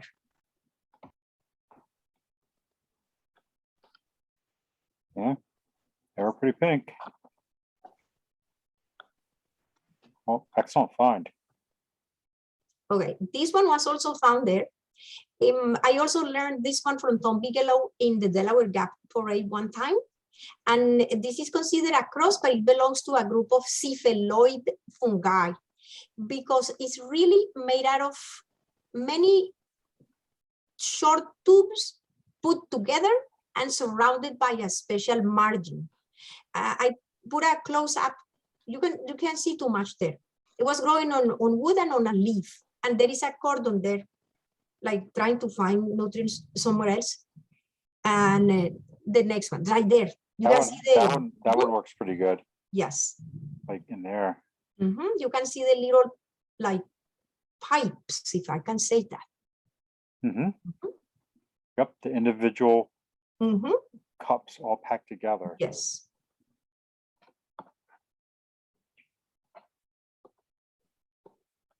Oops, it didn't work the way I wanted. Where does I wonder where this genus falls? Is it anywhere close to like Fistulina? No, Fistulina, but I don't know where the group is, but this one is cephalloid. Like Right. Henningsomyces candidus. Mhm. Remember that one? It's Yep. little pipe that they are separated. This one is all together. Right, and so is things like Fistulina. I think even Schizophilum are considered that, like elongated Oh, I cephaloid. don't know that. Yeah, I don't know. Wait, does it tell you on here? Sometimes you can find that on iNaturalist. Yeah, I don't know how to dig deep into it. Sometimes on iNaturalist, if you hit the right button, it'll show you right where it lands I see. in the whole, taxonomic clades. Mhm. All right, cool. Hang on, I want to write the name of this one down. Stromatoscypha. Fimbriata. I think the fimbriata is about in relation to the margin. Yeah, it's kind of interesting. Does it look like it's growing up over a bunch of stuff in Yeah, here? it's growing over the Kind of brick like and a pasting things leaf and together? wood. Yes. Yeah. It was a little dry. I did the micro, but I didn't have a chance to post it. It takes a long time to do it. Huh, pretty cool. Mhm.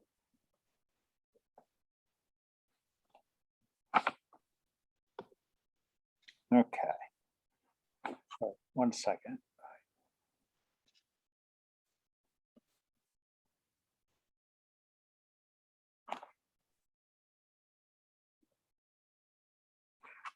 All right. Sorry, I like to take a lot of notes, but it's hard to share and take notes at the same time. Oh. Okay, here you go. And the last one, photo's pretty blurry. I couldn't do better than that, but I was so happy because I have found this now in several places, so now I can recognize it by sight. But I could not get one spore to show you how big the spores are. They look like pumpkins. Yeah, I can show it to you. And it's very thick. And Roseo carneum is the name of the species. You can see on the first one. Hey, I put some, I did put some, yes. Oh, some clamps, yeah. Some basidia on the left, but it wasn't clear. I couldn't get a good view of them. And I could not see one spore at all. Oh, yes. So corticium are a special type of crusts because they have hypha that is branched. As you can see, it is called dendroiphidia. So I found the dendroiphidia to confirm that it's what I am saying, which is found only like in 4 or 5 of these corticium. There are other kinds of dendroiphidia, different type of branching on other cross, but on those, like corticium roseum, semi-roseum, and whatever, there are a few kinds. Okay, that's good. Awesome. Mhm. Thank you, Thank you. Marisol. Okay. Marisol, what is, purple? what is? Hmm? Go ahead, Lit. Yeah, is it as purple as it looks in that? Yes, photo? that's the real color. Yeah. It's beautiful. purple and like pale lavender. It's a mix of the two. And it grows an edge. I think that I got it a little young. It was on a stick. So it was a little younger. And what is the texture to the touch? Is it kind of rubbery or is it kind of hairy? Ooh, I don't know. I didn't touch it. No, I don't know. Okay, Yeah. cool. Okay. All right, Dave, you're up.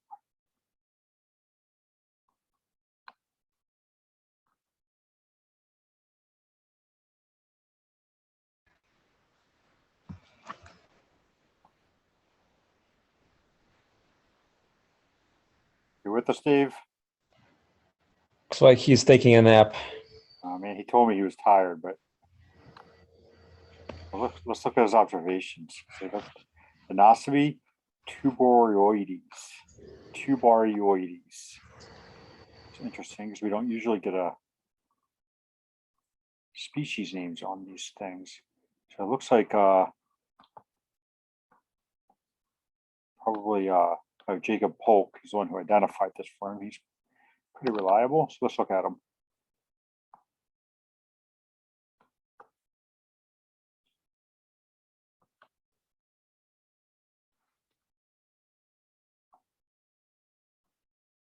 When you look at a mushroom like this, how do you know what genus it is? Do you have to look at the spore print or? Well, Nossobis tend to be kind of small. And I feel like they usually have kind of similar dimensions to them, maybe twice as tall as they are wide. And they often have like hairy caps. Trying to see if I can find a picture of them. Whitish gills, but the gills turn brown as the spores drop. And the caps tend to be kind of rough like hairy like. This one does not have a great picture. It has a brown spore print. Sometimes anosmia spores are interesting looking. Yeah, see, these are pretty interesting looking. Sometimes they're just kind of, kind of ellipsoid, but sometimes they have these interesting shapes.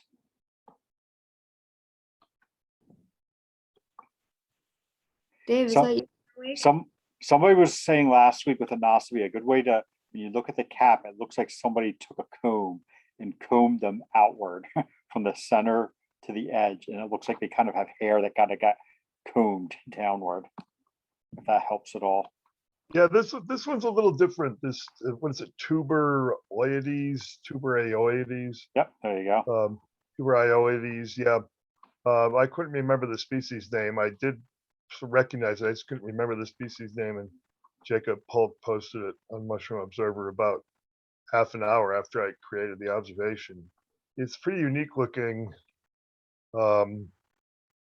It almost looks like something other than an anosmia. But the spores give it away. Mm-hmm.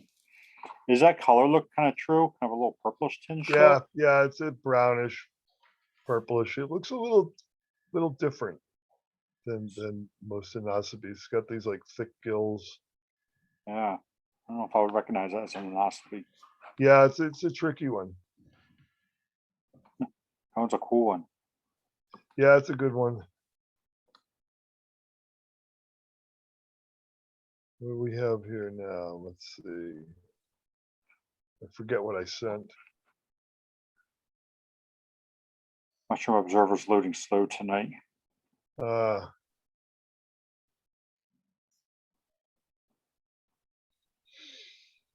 hmm.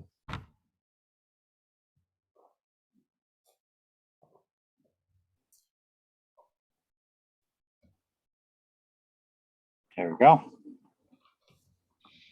Oh, this dog's nose fungus. Everyone see the name there? Camerups. Petersii, I guess. Petersii. Yeah, it's pretty unmistakable when you see it. Dog's nose fungus is an awesome name for that. Yeah. Yeah, I agree. Yeah, it's wet too. It's sticky and it's starts to liquefy. Yeah, What that's a does it cool one. grow on? I think it was on wood. I didn't find it. I'm pretty sure it grows on wood. We had a big foray. Yeah. Our local club had a foray open to the public last Sunday, and somebody found it. Yeah. They, Foray. they Yes. on the CU's wood. Okay. Yeah, I have Yeah. found it a few times. Yeah, you can see this is the backside. You see where it was attached right there. Yeah. Yeah. So it's just a little lump growing on wood. Yep. Yeah, Cool. May I say something? there you go for it. At the beginning, you can see around the margin, the leftovers of some kind of skin. So at the beginning it's covered and it has some drops. And then as it matures, it ruptures that cover, that skin, and then it reveals the fertile area, which is black. You touch it and your fingers become black with the spores. It's like full of pimples. I mean, there's a better name, but just so you understand. So before it ruptures through that kind of sac or the skin, does it kind of look like a puffball? Flatten. It's a flatten, Yeah. like a pancake, if I can say that. Oh, Not okay. a puffball, a pancake like. Hey, There are see right there? That's the paper she's talking about. Mhm. Yeah, I found this and I think that's quite an accurate description. Like the skin of a pancake is quite right.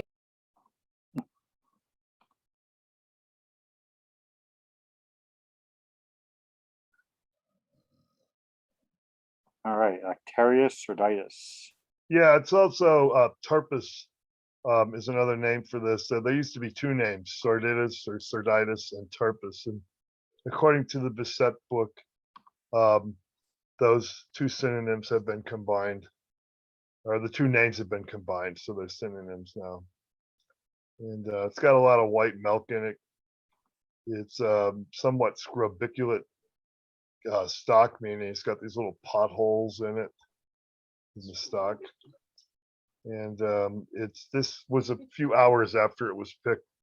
The cut across the gills stains brown. It's like maybe a greenish tint. Yeah, that's the scrobiculate stock. There you go. It's got the little potholes. Mhm. And so the spore, I looked at the spores with my binocular scope. It's a little better than my monocular scope. And it looked to me like it may have been actually a complete reticulatum, but that was the way it looked as I moved the focus through, a continuum of planes, and the reticulatum would show up a little bit at a time. But according to all the descriptions I've read, this has it's subreticulatum, so it's not complete. So although it really looked like it was, when I was looking at it through the scope. I don't know what's going on there. Oh, there we are. Yeah. So yeah, it's just kind of a cool looking mushroom. It's got pretty distinctive looking. So that Like- was under some spruce and pine. Yeah, place in the Poconos. Has anyone ever eaten that one? I hear it's questionable. What, that Lactarius sordidus? Yeah, Yeah, I've never eaten it. I wouldn't eat it. yeah. Yeah, I think it's probably bitter. I didn't taste it because I just recognized it. So I've eaten this one though. In fact, we ate this one. I cut it up and dropped it into some miso soup. And so some of the woodland agaricus species are toxic and some are not. And this one is good. And it smells nice. It has a nice almondy odor. And one interesting thing about this species, you can't see it on either of these fruit bodies here. But the young gills, actually you can sort of see it there beneath the part. I should have torn away some of the partial veil there to see it. The young gills are kind of gray instead of pink. And I think they might go right from gray to brown without a pink stage, or maybe if there is a pink stage, it's very short. So abrupt bulbous means that the bottom of the stalk has an abrupt bulb on it. You can see that. So this is mainly a woodland species. And I think just for comparison, the next thing I have here is an agaricus that's toxic that was found on a lawn under a spruce tree. But these also grow in the woods as well. So these have this chemical phenol odor. Also, usually, at least some of these toxic ones have the cap surface that the middle of the cap, the disc is dark, and then it breaks into scales that radiate sort of away from the disc. So very dark scales, almost black. And I'm not sure what the species is here. So, but it's some species in this section that I have listed here, Xanthodermi something. But anyway, Xanthodermatidae.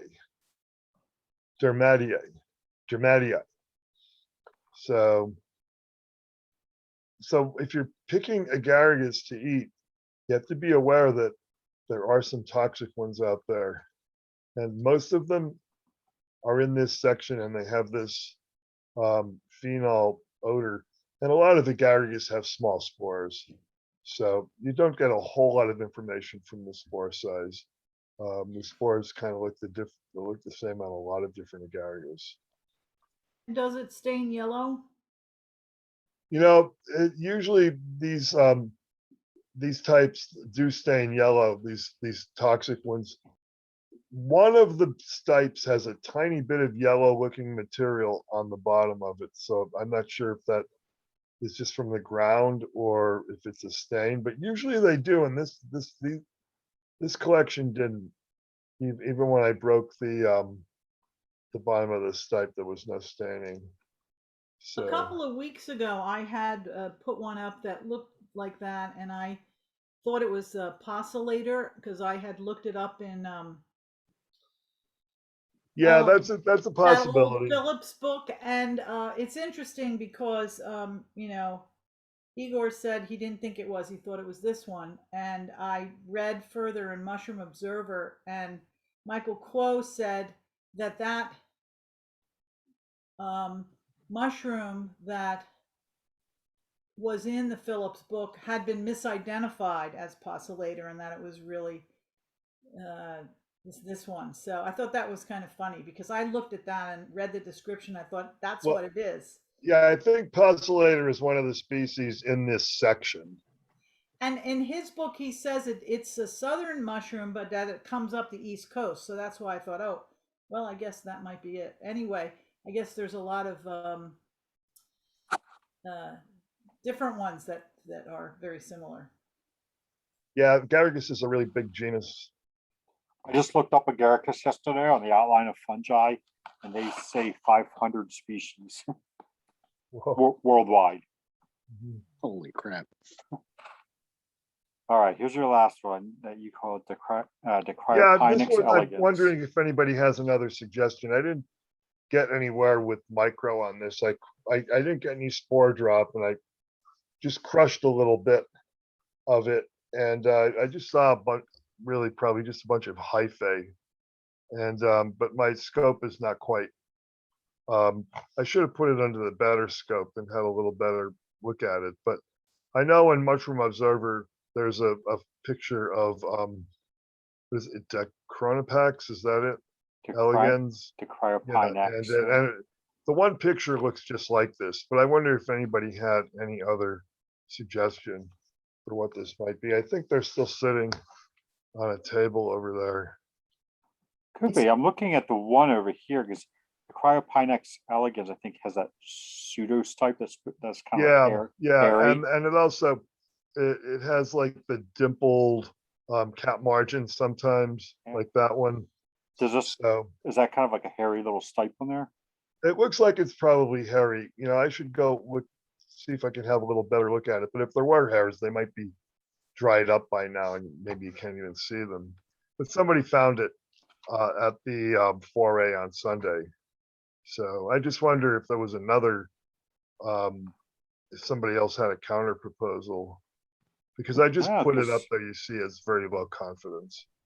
Yeah, it looks fair. I've only ever seen it a few times, but you can see these have the little pseudostipes on them right there. Yeah, yeah, and it's And- the and they're- it's the and they're type of dark. habitat that And- you're supposed to find it on. And they're darker. That I always recall the stripes being darker on them. Luke, is that Whittier, the Jude? Oh, No. It okay. looks Exidia. Excedia. Yeah, Okay. Exidia is, these were really resilient and quite elastic and hard to tear apart. Oh. Yeah, So they Exidia didn't is a have- little sponge, like softer kind. I mean, it's still elastic, but it stretches more easily and you can break it apart more easily. But Yeah, yeah, that plus- was one of the things I thought was Exidia. Yeah, Exidia fruit bodies look a little different than this usually also. They're a little bit just more amorphous. They're not a real, like these have like definite sort of like stipes and caps. Yeah, I think these little pseudostipes really kind of push it towards Yeah, like that was the Decryopynex. thing that led me, the main thing that led me to this proposal, right? Mhm. All right, cool. Well, I think that seems like a pretty decent, based on the pictures, as best we can tell here. Yeah, that's what I thought. That's about as good as it's gonna get without being able to get some sort of micro information. Okay, thanks. Awesome. Well, thanks, Dave. Are those edible? Uh, I don't think so. yeah, they're so darn small too. They're really little, right, Dave? They were like a centimeter long. Yeah, they're about a centimeter wide if that, and Yeah. they're pretty tough too. They probably would be hard to digest. Yeah, they're pretty small. And every time I've ever found them, you don't find like a ton of them. You have to They're go not up. like wood ears. They don't have the same kind of texture as a wood ear. And was that on beach, Dave? I'm not sure. It looks like some sort of deciduous, but there was beach in the area, so beach is likely.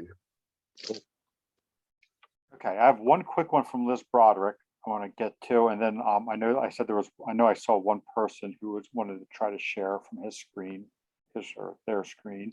So Liz does not have a name, and she's been babysitting on Tuesday nights, which is why she's not been with us. But she was curious about this one. She says she seems to find it very commonly in her area, which is, I think, central Jersey, right? Hamilton area. Species common in the area, very firm, white spore, gill not attached, hollow stem.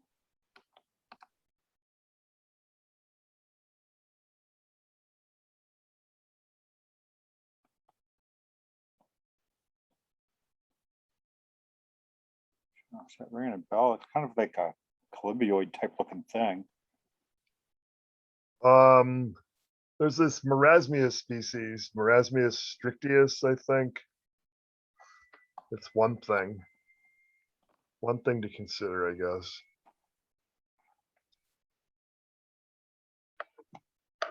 Or strictipes, might be strictipes. I'd have to look it up. All right, I can look up those names.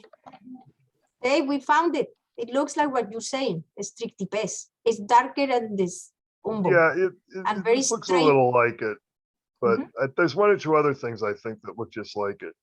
But no names are coming to mind right now, but it's, it's white spore print. It looks like these are maybe, I think that's an inch ruler there, so it looks like these are maybe 2 inches across. Yeah, and they have this straight, equal stem. And so the thickness is equal from top to bottom, more or less. And I think that's is it Strictipes or Strictias? Strictipes, I think, isn't it Marasmias? I forget Oh. which it is. Oh no, I wrote the name down. I'm gonna look it up. But Yeah. okay, I'll pass that on to her. Cool, thank you for that. And I'm going to stop sharing. Strictipes. Strictipes. Okay, PES. All right, thanks. Mhm. Okay. So let me see. Sorry, I'm scrolling back to see. Meant to write down the person's name. It was me. Oh, hi, Josh. Hi. First All right. time joining. Oh, well, welcome. Glad you could join. So you want to Good, try good. sharing from your screen? Yeah, and you have to forgive the pictures because the cover on my phone, I do construction, so it's kind of blurry a little bit. But some of them I took the screen off. I have a few pictures that I took. So let me see if I can do this thing. Screen. I guess just that one and share like that, right? You see all the pictures? Yep. Okay, all right. So there was this one, which is really interesting. And I'll move that over. Beefsteak. Yeah, it was like pinkish edges, white inside, and there was this like pinkish like goo coming out of it. And I think I might have another picture of it. I think there's that one, and then this might be a little closer. Yeah, Yeah. someone said beefsteak. And Beefsteak? that's the common name for this, Fistulina hepatica. Oh, nice. The It's got a sour taste when you taste it. Yeah, sour taste. yeah. Yep. And it's kind of soft. It's not. Yeah, not it's rigid like a. it's like chicken of the woods back. You know, it's like real flat. Yeah, and it's even softer than Laet's pores. Yeah, that and was the cool. inside is marbled like a steak. Oh, interesting. And it is edible. Oh, nice. Yeah. Mm-hmm. And there was this purple one that was real cool, Ooh. like a coral type. Coriolanus. Yeah, it was just so purple. Yeah, You know what the I mean? species name on this, I believe, is Zolengeri, unless if it's there's another Ramaria that looks a little like it, but I think this is Zolengeri. Is it Clavulina? Clavulinopsis? These Clavaria. These Clavaria. genera confuse me all the time. Okay, Clavaria Zolengeri. Yeah, so then there's that one, and then there's another one. Where's the other one? Oh, this one. It's like a bolete, but I've never seen it like that. It's parasitized. Yeah, it's got hypomyces on it. Yep. Yeah, it was huge. So I was like, I wasn't sure. And then the underneath, let's see if I had a picture of it underneath. I think it's over. Let me change this. Yeah, this was like the underneath of it. It's like a yellowish. Yep. I guess. All right. Yeah, and then there's, oh, this was cool. Here's this one. We found a log, and then, you know how like sometimes they're like red and then green in it, like it was dyed?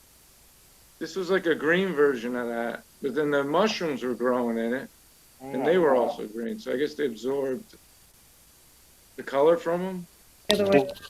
This is the same mushroom that Brandon was showing earlier, the Chlorosiborium. Oh, interesting. So the mycelium is staining the wood. Oh, really? Yeah, the larger fungal organism staining the wood, and then the little blue mushrooms you're seeing are its fruiting bodies. Oh, all right. Yeah, I always wondered why it did that. And this was some of the other ones. This was like a real purple back of one of them. Like a real violet. We've seen a lot of these purple ones popping up. Forget the name of it. It's like violet.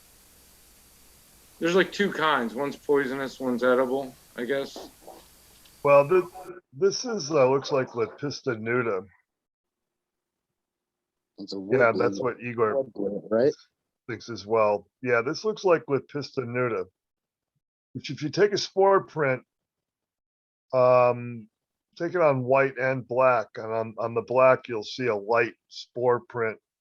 And on the Right. white, you'll see that it's not white, that it's actually like a pale, fleshy pink color. Oh, right, yeah. Yeah, so they, but there are, these are very similar to looking to several different purple mushrooms that are produced by Cortinarius species. Yeah, that's the top. So it has that ring. You know, some Yeah, are like that's all called- purple. That trait is referred to as the cap being hygrophanous. Huh. So as it loses moisture, it changes color, it becomes lighter.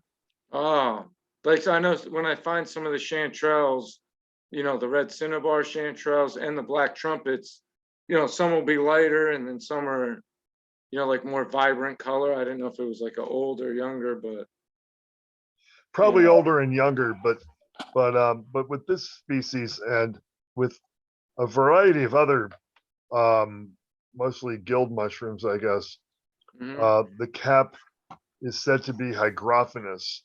When it usually will, when it's got more moisture in it, it'll be darker, and then as it loses moisture, it changes to a lighter color, and it usually does so in like in bands or from the center moving outward. yeah, Like and that then one these looks are, like it was still purple along the margin and it hadn't yeah, like lightened those up are yet. those are some of the other purple ones that I've seen tons of these purple ones in the woods. That the Well, court, once again, that That's a one court. might be the same, but you know, the other picture Yeah. showed a pretty good shot of the underside. Right, right. The shot of the underside, it's confusing sometimes to tell the difference between the Lepista nuda, which is the bluet, and purple quartz. Right. Also, And there's another purple guild mushroom called Laccaria ochra purpurea, and that one has spore print that's pretty much white. I mean, it might be very, very, very, very slightly tinged yeah, off white, but that's these another brown, one that would that one has widely spaced gills though. and these were very large. I've seen some of these. They're like a burgundy color, and they're big. They're like, there's a few of the mushrooms, like there's white ones and a few of them that get massive.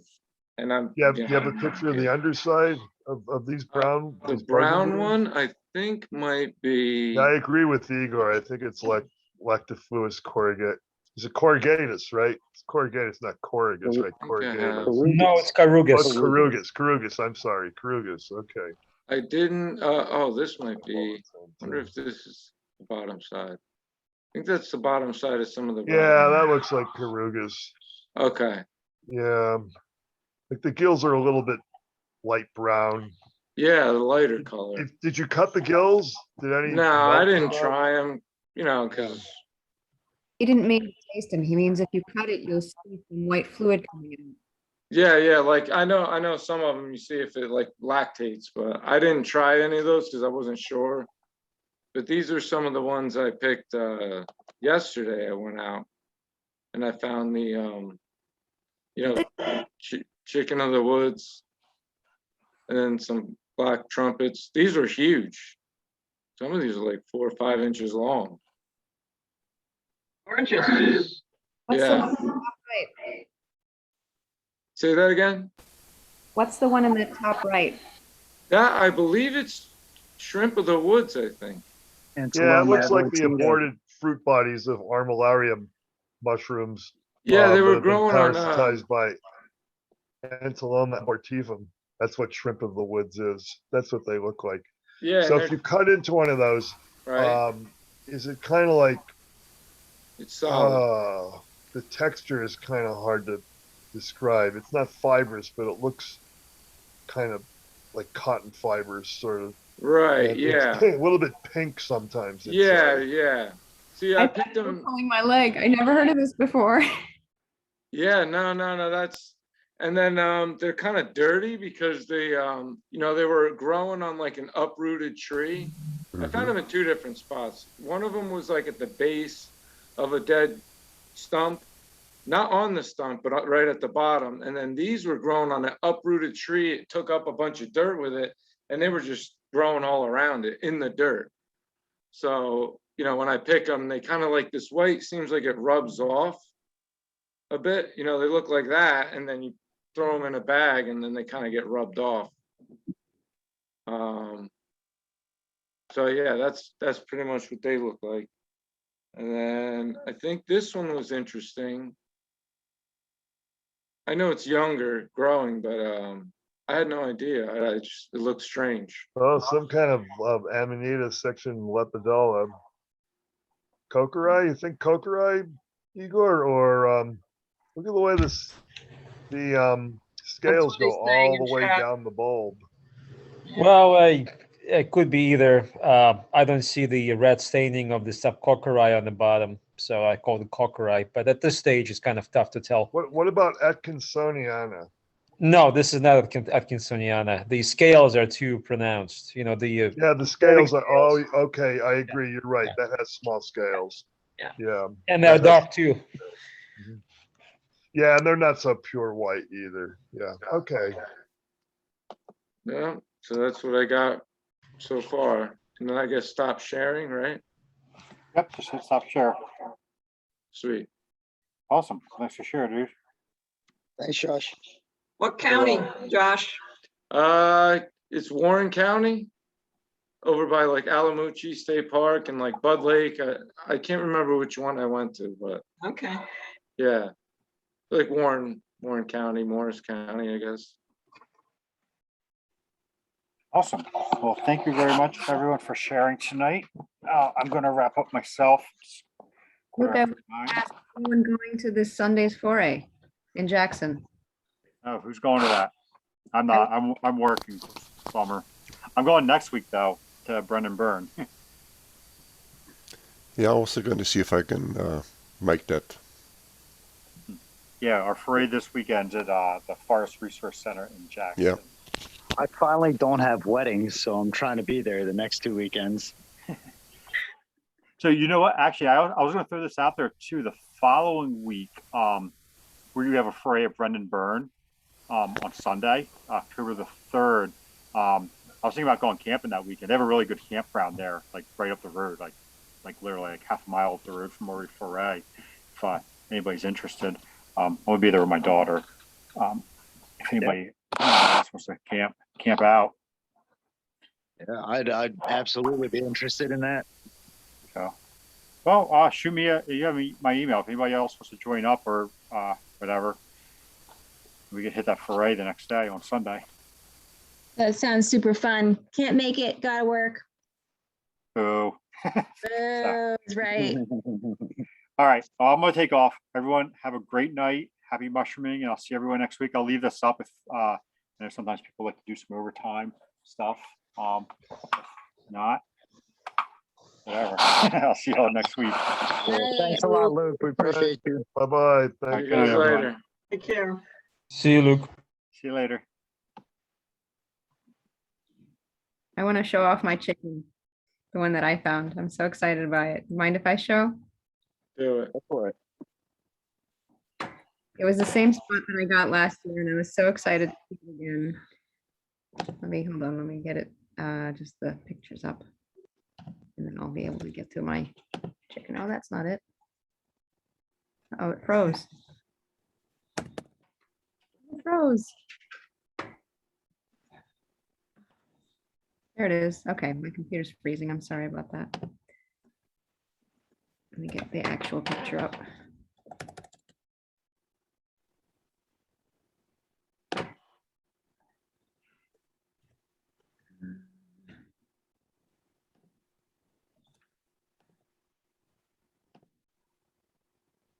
I went hiking, I think it was like Friday, and I found like, 3 patches of the chicken of the woods on a log.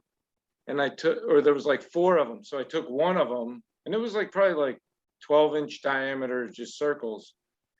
And I'm like, oh, I'll take the rest later. And I went back like Sunday, and I think a bear got into it and ripped all of them to pieces. Yeah. Luckily, I found like 2 more spots after that. So I was like so happy, but I was like, next time you got to take it while it's there. There's no guarantee next time. Yeah, I saw you had a couple species in that picture too. Yeah, the first top right one, it looked as orange as the other ones, but after the bear ripped it up, like I took like, I guess, I don't know if it like killed it or it was just older and it lightened the color or something. So I took some of them. Wow, that looks awesome. Man, Yeah, see, there were circles like that. They were growing like on a stump, but then the other ones were like more fresh. So then, yeah, wow, big bags. Yeah, I got pounds of mushroom. Oh my gosh. I cooked those up and I just kept adding butter to it because they don't have a lot of water. I'm used to cooking like the chanterelles would have a lot of water in them. So I'm like cooking, I'm like, everyone grills them. You could use teriyaki, you could do all kinds of stuff. And I grilled it and I ate it. And I was like, this is one of some of the best mushrooms I ever had in my life. That was when I was like, oh, I'm taking every chicken in the woods I find from now on. Bianca, have you dried any of this? Have I dried any of the chicken? Yeah, or did you cook it all? Well, I actually still have some in my freezer, and I still have, I left some there to go back to. I know, Josh, I know it might not be there. I left some too that were like smaller because I was like, all right, why take the small little ones? Especially once you get a bunch, you're like, all right, I got a bag or 2. I'm willing to risk it. Yeah, that looks awesome. Oh my gosh. Do you slice them like in Yeah. like how do you usually freeze it? I guess those ones, see, chanterelles, they say don't just freeze them. You gotta like cook them first, then you can freeze them. Yes. They say like don't dry them out because you lose a lot of the flavor. So I usually cook mine with like I just simmer it in a pan until it gets all the water out, then I throw butter. But that one, it's just absorbing like a sponge. So some people do like they'll put like teriyaki on it and let it sit in a bag, marinate. Oh, see, nice. Yeah, so you could just like cut it up and then freeze it, right? I saw some people doing that. Yeah, so I cook it. That's I freeze it. I've never tried it now after I've frozen it. I haven't gone back to that since I found a fresh batch. I'm like, might as well have the fresh stuff. So Oh, most definitely. so I cook it with garlic and rosemary like I would chicken, and Oh, right. a little bit of olive oil. It really didn't need too much. Yeah. Yeah, that looks awesome. This is this year's. The one that I showed you previously was last year's, and the same amount grew. So I was so excited to see just about. Oh, yeah. Yeah, that's fantastic. Yeah. Awesome.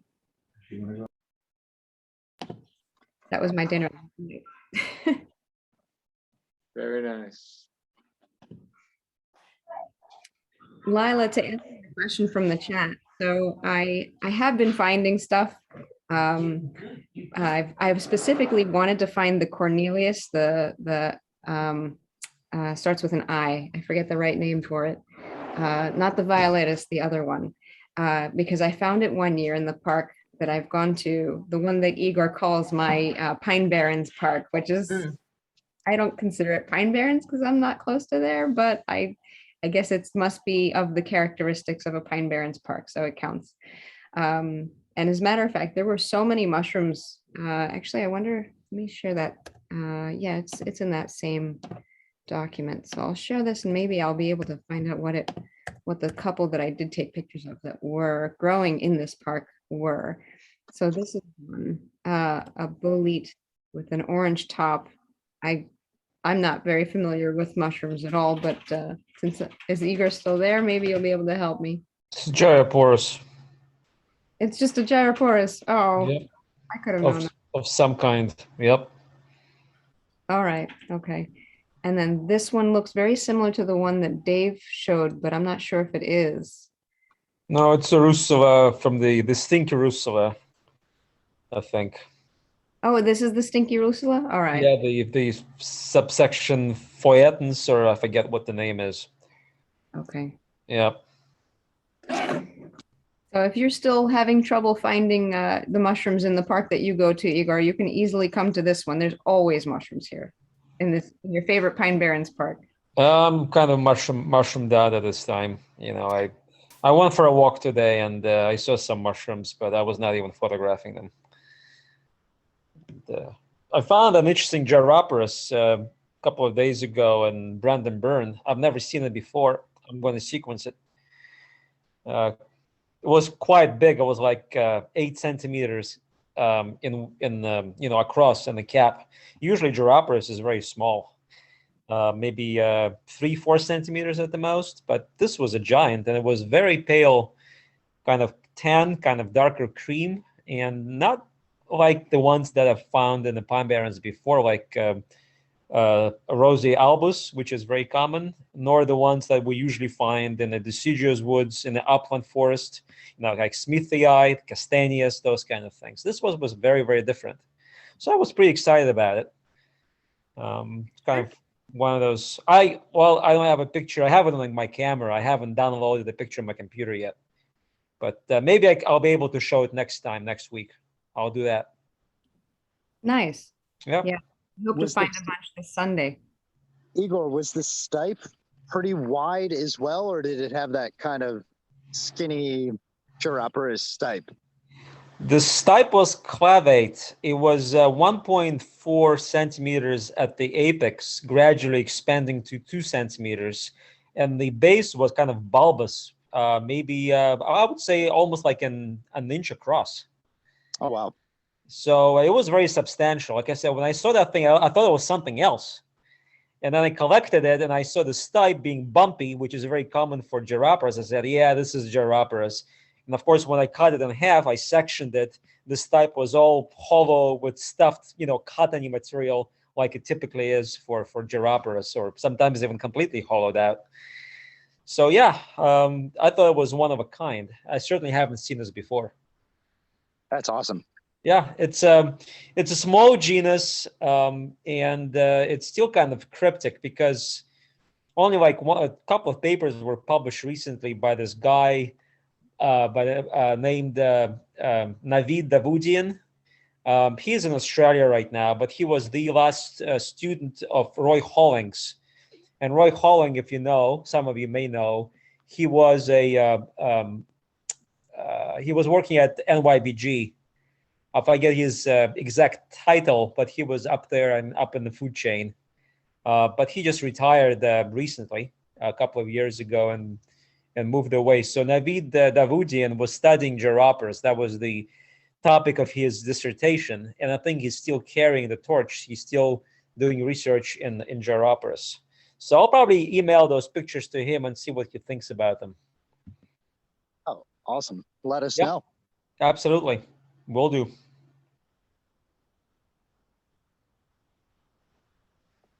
All right, guys, I'm heading out. Very nice. Okay. to meet you all. Nice Have a meeting great night. See you, Good to Josh. see you guys. Good hunting. Happy hunting. Okay. Anybody else wants to share? I don't think I have anything that interesting from this week.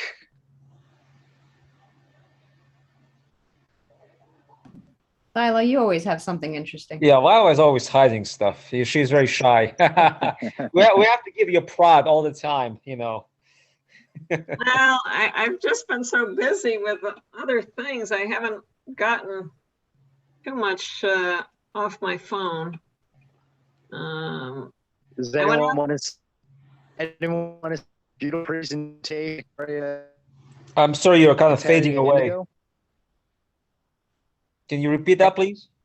Anyone want to see a beautiful presentation of Lactaria indigo? Yeah. Sure. Yeah, sounds good. We can see some blue for a change. Let me see if I can give that a go. Photo gallery.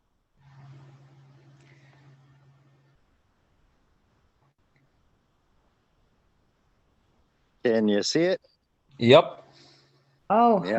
holy. Yeah, this is Lactarius indigo, unless it's a species group, which I don't know about.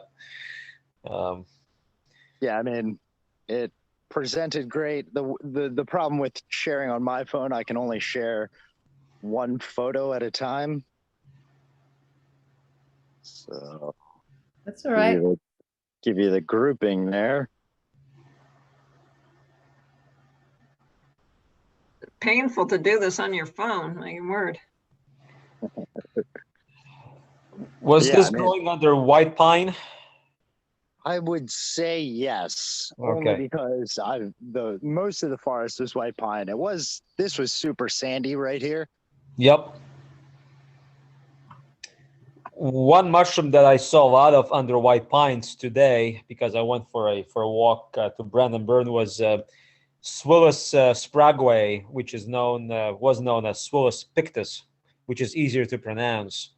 But apparently it's fruiting right now, and it's one of the more attractive Swillus species because it's not slimy. Now that's a nice shot. Beautiful color. Really nice. Yeah. I've never eaten those. I don't even know if they're edible. I ate this one. I ate this one because it just looked too delicious not to eat. And then how did it taste? It was really good. I mean, Really? yeah, it tasted like a button mushroom that you would get from the market. You know? From the store, right? Yeah.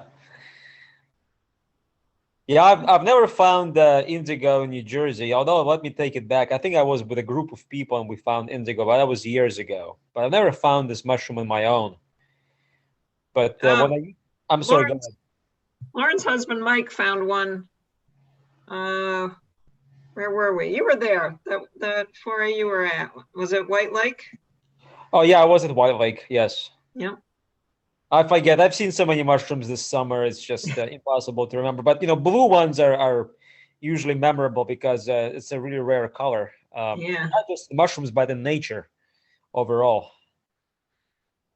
Yeah, blue in nature, except for water, is pretty rare.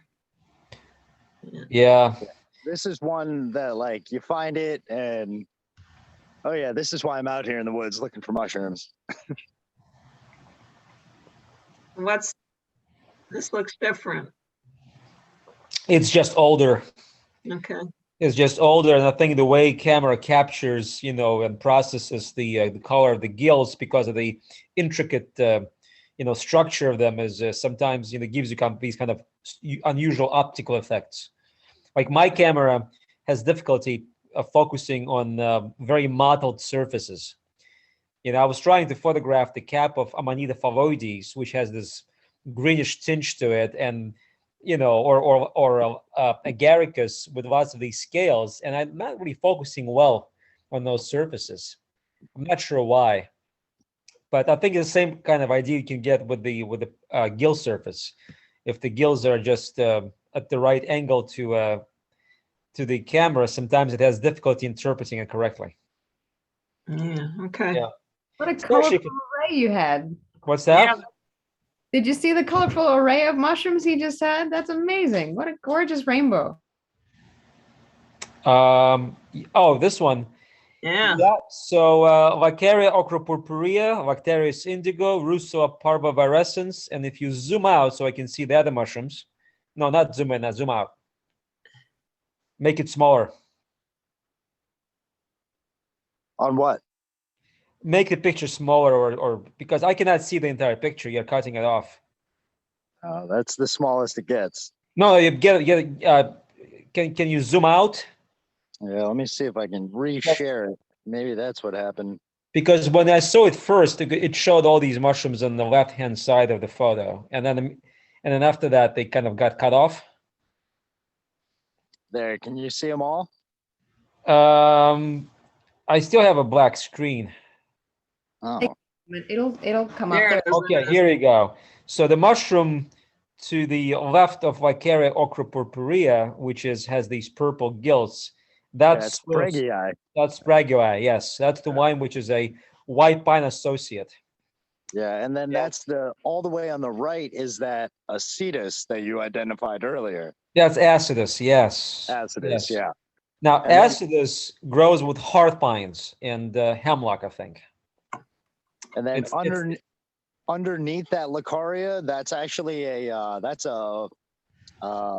Lactarius volumus.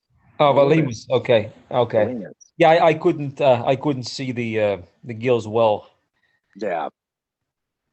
But yeah, I had an awesome day on Saturday in the woods.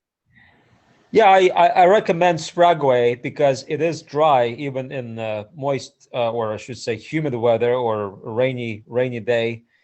I remember I went to a foray last week on my own in northern New Jersey, and it rained there just a few hours previously, and everything was wet, with exception of Spraguay, which was still dry for some reason.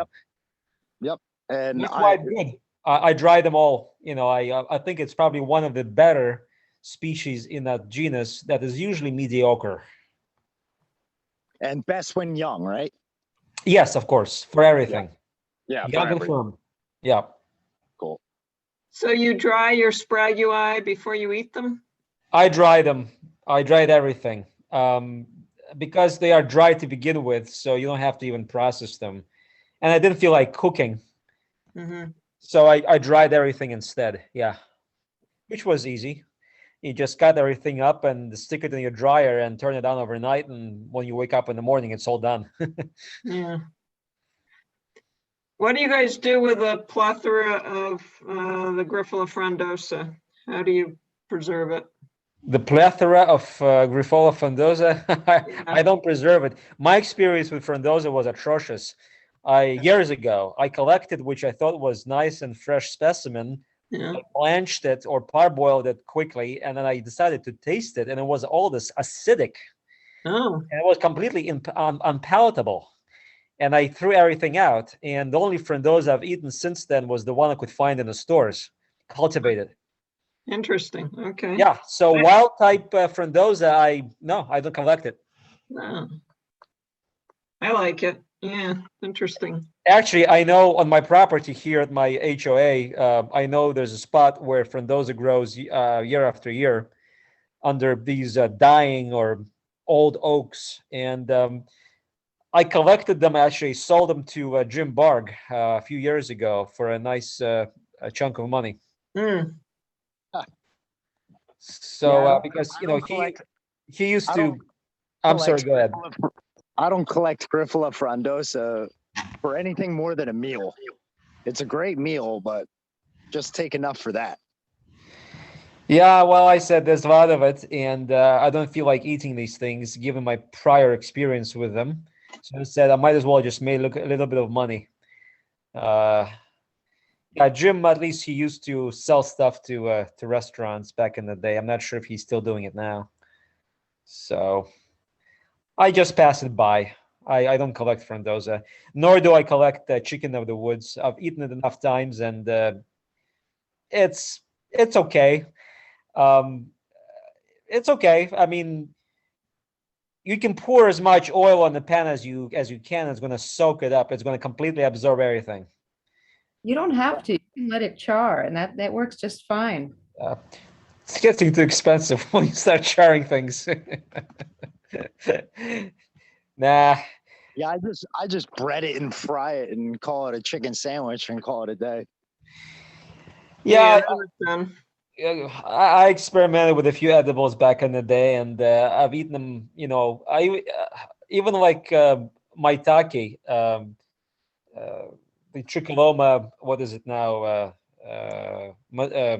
Of the woods, right? No, it's the no. I'm not talking about the tricholoma, the matsutake. Matsutake. The Yeah. matsutake, yeah. I have a spot which I think is probably known to other people, and I've eaten these things a couple of times, and I said I don't have to do this again. You know, I mean, they were fine. I like the taste. You know, it was a quite a chore to process and cook them, and once I did that, I kind of lost interest in that edible. Yeah, that is the problem with hen of the woods specifically. They are a bear to clean. Yeah, maitake. I was talking about matsutake, but maitake, yes. You know, chicken, not chicken, hen of the woods. They can be quite difficult to trim off and clean. And if you try to wash them, they swell up. They absorb a lot of water. Yeah, you don't want to get them wet. No, you don't. That's why I prefer just to buy them in the store, if I can. I think Whole Foods used to sell them, but I haven't been to Whole Foods like in 8 years. Yeah, you gotta go to the H Mart or the Asian food stores. They have the best. Well, I mushroom go to H Mart all the time, and I've never seen a hen of the woods in there. I've seen all sorts of fungi. I even bought, and I still buy auricularia. Whatever Oh, species really? that is. Not dry, but fresh. Can you believe that? They actually Oh, sell that's cool. fresh. Yes. But I've never seen them selling maitake. And I'm talking about the H Mart on 72, if you are in South Jersey. Oh yeah, I go to the one on 561 if you know Haddonfield. Yeah, I know where Haddonfield is. Yeah. I didn't know they had more than one. Okay, that's good to know. But I've been there for like at least 2 or 3 years, and I've never seen them selling hen of the woods at the particular H Mart on 72 next to the exit 295. I think it's exit 34. Yep. So yeah, they sell a roe trumpet, they sell auricularia, they sell inaki, they sell of course the usual button mushroom. They sell what is it, the Pleurotus austratus or whatever species that is, but no maitake. Okay. Yep. Cool. I should ask them maybe next time. Yeah, the one on 561. I mean, they had it a week ago. I know that. They'll probably have it for a while. Yeah, I should probably swing by and check it out. Sometimes different stores have different inventories. All right. Well, it was fun chatting. I'm going to go to bed. Have a good You're night. gonna pack it in? Okay. All right, guys. Anyone else have anything to share? Lila, the pressure is on you. I know. This is dull stuff. I got only dull stuff. I do have a mycena, I think, that I don't know what it is. Maybe somebody knows what that is. I'll share that one. Let's see the dull stuff. I'm usually not very good at the dull stuff. I think the mushrooms that I'm mostly interested in are pretty much gone. The boletes and the manitas. I think you can still find the manitas, but different kinds. Oh, this is that what used to be called.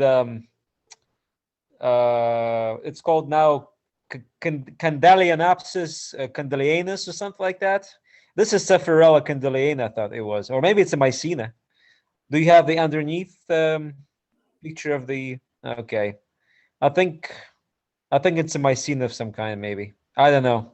Yeah, that's all I'm to get it to is mycena, I think. Yeah, mycena is just forget about it. Yeah.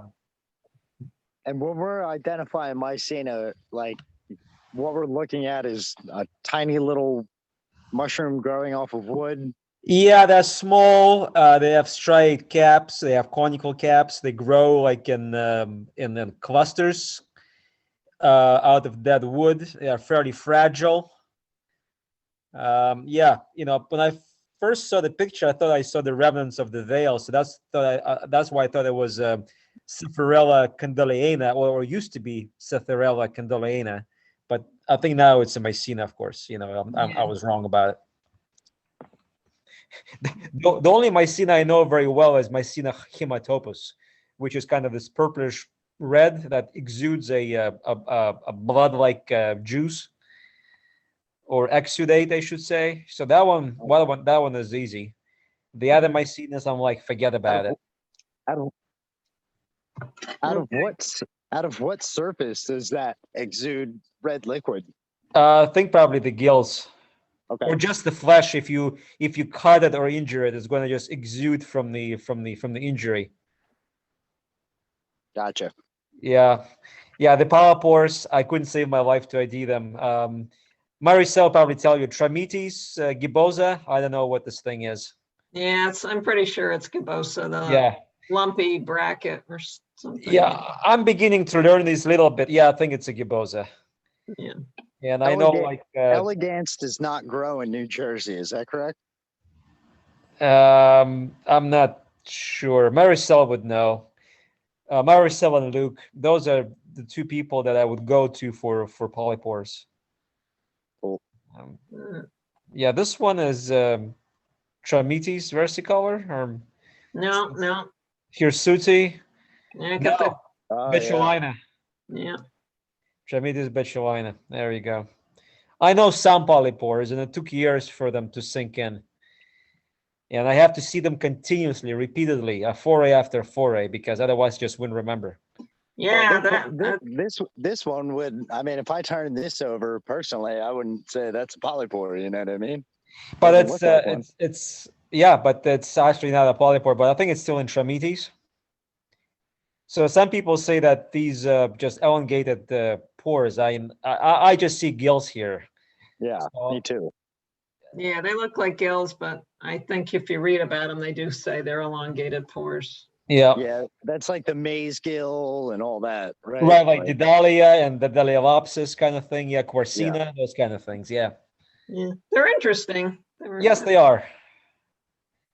So, but yeah, well, I don't have too much else. I think most of this other stuff you guys have seen. Yeah, I'm way behind in getting most things off the phone. The Foliotas, I can never cool. tell any of these apart. They all look the same to me. I don't even try anymore. Yes, Squarosos, Squarosoides, those are the two that, I think this resembles. There are a number of Foliotas. I don't see many Foliotas in New Jersey for some reason. But yeah, I'm still looking for that, whatever the mushroom is on the picture of the Baroni book. Oh, yeah, I don't have it. Is that on the there's cover of it? Yeah. Limonella and there's Pholiota terrestris.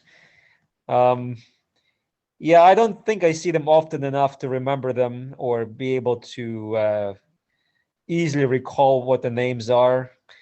But the Squaros and Squarosoides, they are very similar to each other, and they can be easily differentiated if you have a microscope, because the spore size is quite critical in separating them. So you can basically do the ID just from the simple microscopy you can get, just measuring the spores. All right. The next time I see it, I'll try that, because I'm trying to get so I can use my microscope here a little bit. Either way, beautiful decoration on those Foliotas. I love the caps on those. Yeah, they're always striking. Yeah, we just saw a bunch of them at the Sherman Hoffman preserve foray, and I was surprised, Lila, you were not there. I think I was in Washington State. We finally took a vacation away to visit some of Dave's brothers. So. Oh wow! I didn't even know you were gone. Yeah, kind of came up pretty quick. Yeah. Did you get out in the woods at all in the Pacific Northwest? I did, but it's so dry there. Only one place we went had any mushrooms, and this was one of them. Oh, cool. Yeah, Phomitopsis. Yeah, that's a Western species. Yeah. Yeah. I've seen so many of these things on Mushroom Observer, so I should know these species, but I kind of ignore them because it's not my thing. I'm sorry. Right. These you can only remember so much, and let's remember what's around here. Right. Yeah, that too. So if I want to ID Western fungi on MO, I have to consult that book that I have, which was published maybe recently, maybe a couple of years ago. The Mushrooms of the Redwood Forest. Oh, cool. That's the one that I think is a very good, versatile. That's a nice toad. Yeah, it's a huge toad. It was 4 or 5 inches, maybe. It seemed like it was really big. Oh, that one is going to bite your finger off. It's so big. Yeah. Jeez, grew big. Well, I'm fat. Look at this big guy. I think that might be a defensive posture. I was reading about them that sometimes they inflate themselves. To make themselves bigger, right? Yeah. Yeah, so that the snakes don't eat them. Well, he's about to come after you in that photo. Yeah, this was in the evening. It was really cool. It was right in front of the garage door. Very, very cool. Bufa americana, I forget what the name is, for this thing. Yeah, well, yeah, It's that's not, another one, but yeah, I think it's a synonym. yeah, I think they moved it to another genus or something. Okay. Yeah, yeah. I'm surprised I was able to recall that name, by the way. I'm not sure. I'm not sure where that came from. I was a little impressed. Like, yo, you know, toads and frogs. No, too? no. I don't- I know more about polypores than toads. All right, yeah, and then this is just I keep seeing this wasp. It's huge. How big is this? Leggy, that leggy moth. Yeah, well, it's a wasp actually. It Wasp. inch and a half, maybe from head to tail. Holy cow, that's a big one. Yeah, and it's very blue. The wings. Yeah, I saw that. I thought it was maybe a reflection. Yeah, here it's in flight, just taking off. That's a nice shot, actually. Yeah, it's a beautiful photo. Yeah. Thank you. Yeah. Sometimes you press the shutter and it captures, a moment that you would miss. Yeah. If you were looking for it, you would miss it. Here's something else flying in. Yeah. I don't know what that little thing is. But So this wasp actually is a pollinator. It drinks nectar. must be, yeah. I haven't really read up about it too much, but this is on big sedum I've got in the yard. It looks more like those wasps that parasitize other insects than anything else. Well, it looks like, and I forget the term for whatever the snout is that they use to drink the nectar. Proboscis. Yes. It looks like it has one of those. Yep. Yeah. So anyway, that's it for interesting things that I have loaded up so far. There's more stuff on my camera, and one of these days I'll get more of it off. More stuff from Maine. Yeah, I have lots of pictures on my camera that I'm yet to download to my computer from like Stokes foray and all the other small forays I went to on my own. So I'm kind of behind posting things too. I got to catch up. Did you go to Coma? No, I didn't go to Coma, even though I registered. I thought I told my story to a bunch of people, so I thought maybe you know about this. I registered early and I asked for a private room, which I thought I would get, and then they canceled it on me. They withdrew, my single room occupancy. Wow. Because apparently they messed up the registration. Something happened to their computer or the database, and they actually accepted many more applications than they were supposed to. So they tried to accommodate as many people as they could. So they kicked me out. They said, well, you have to either have a roommate or come here for a day. So for a day, you've got to be kidding me. I'm like 250 miles away. Yeah. So I was pretty disgusted about it. I had like all this, back and forth emails with Joe Brandt about it. And anyway, so I had to bow out. I canceled my registration because there's no way I'll be having a roommate. Yeah. I don't sleep well, so having somebody snoring next to me is completely out of the question.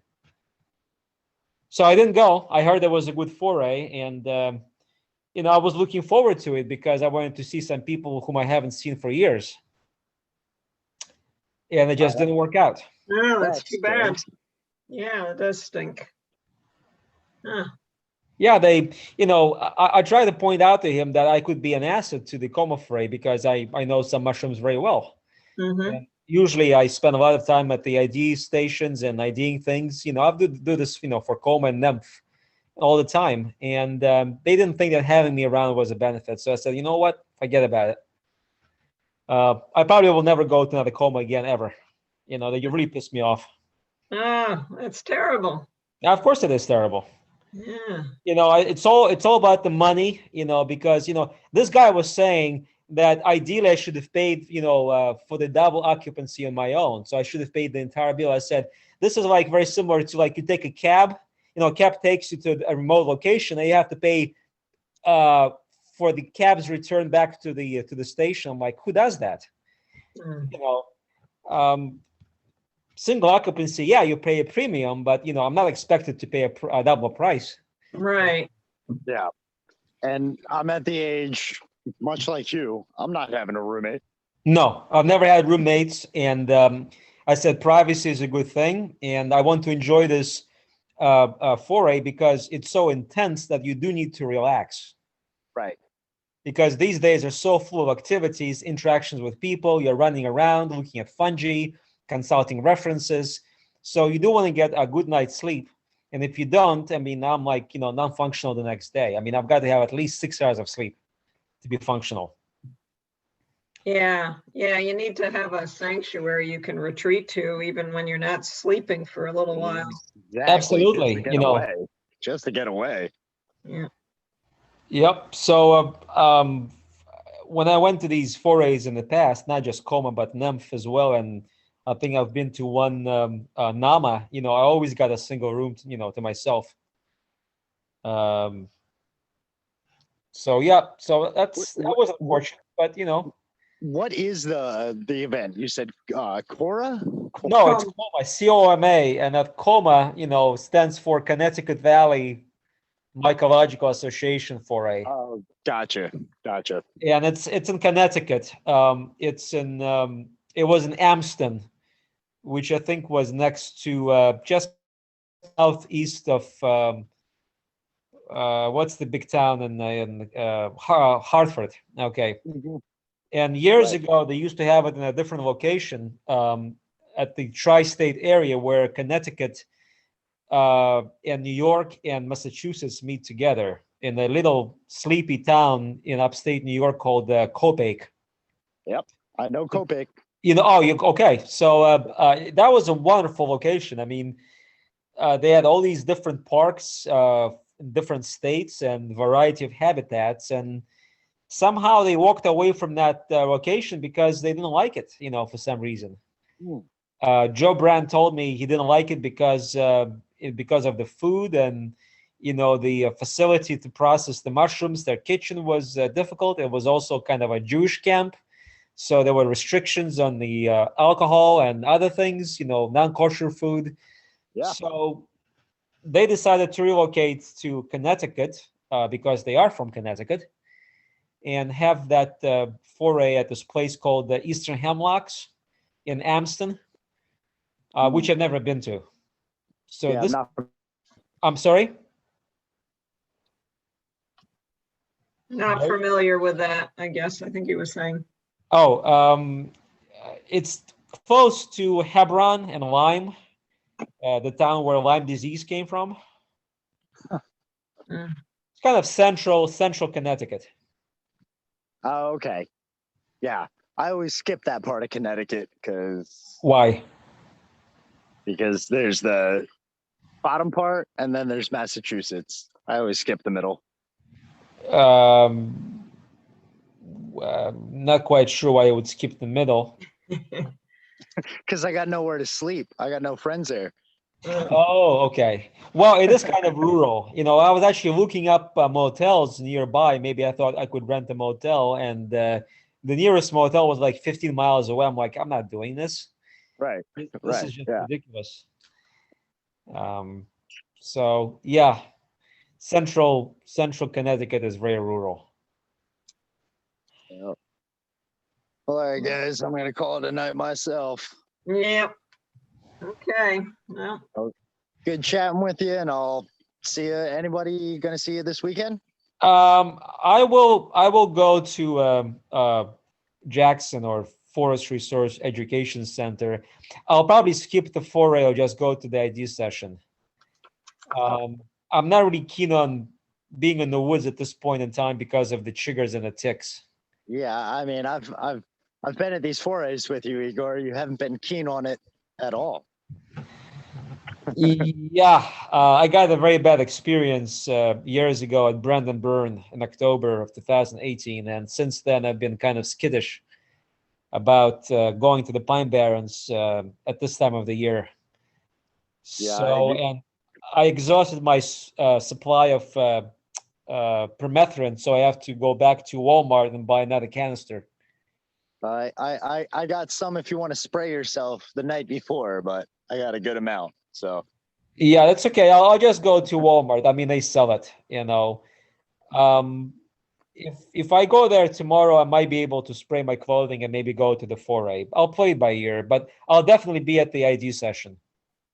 all right, my guy. Well, I'll see you Saturday. And anyone else? Have a great night. All right, Brandon. Take care, guys. Take care. Cheers. Good night. Night. Bye-bye. Good night.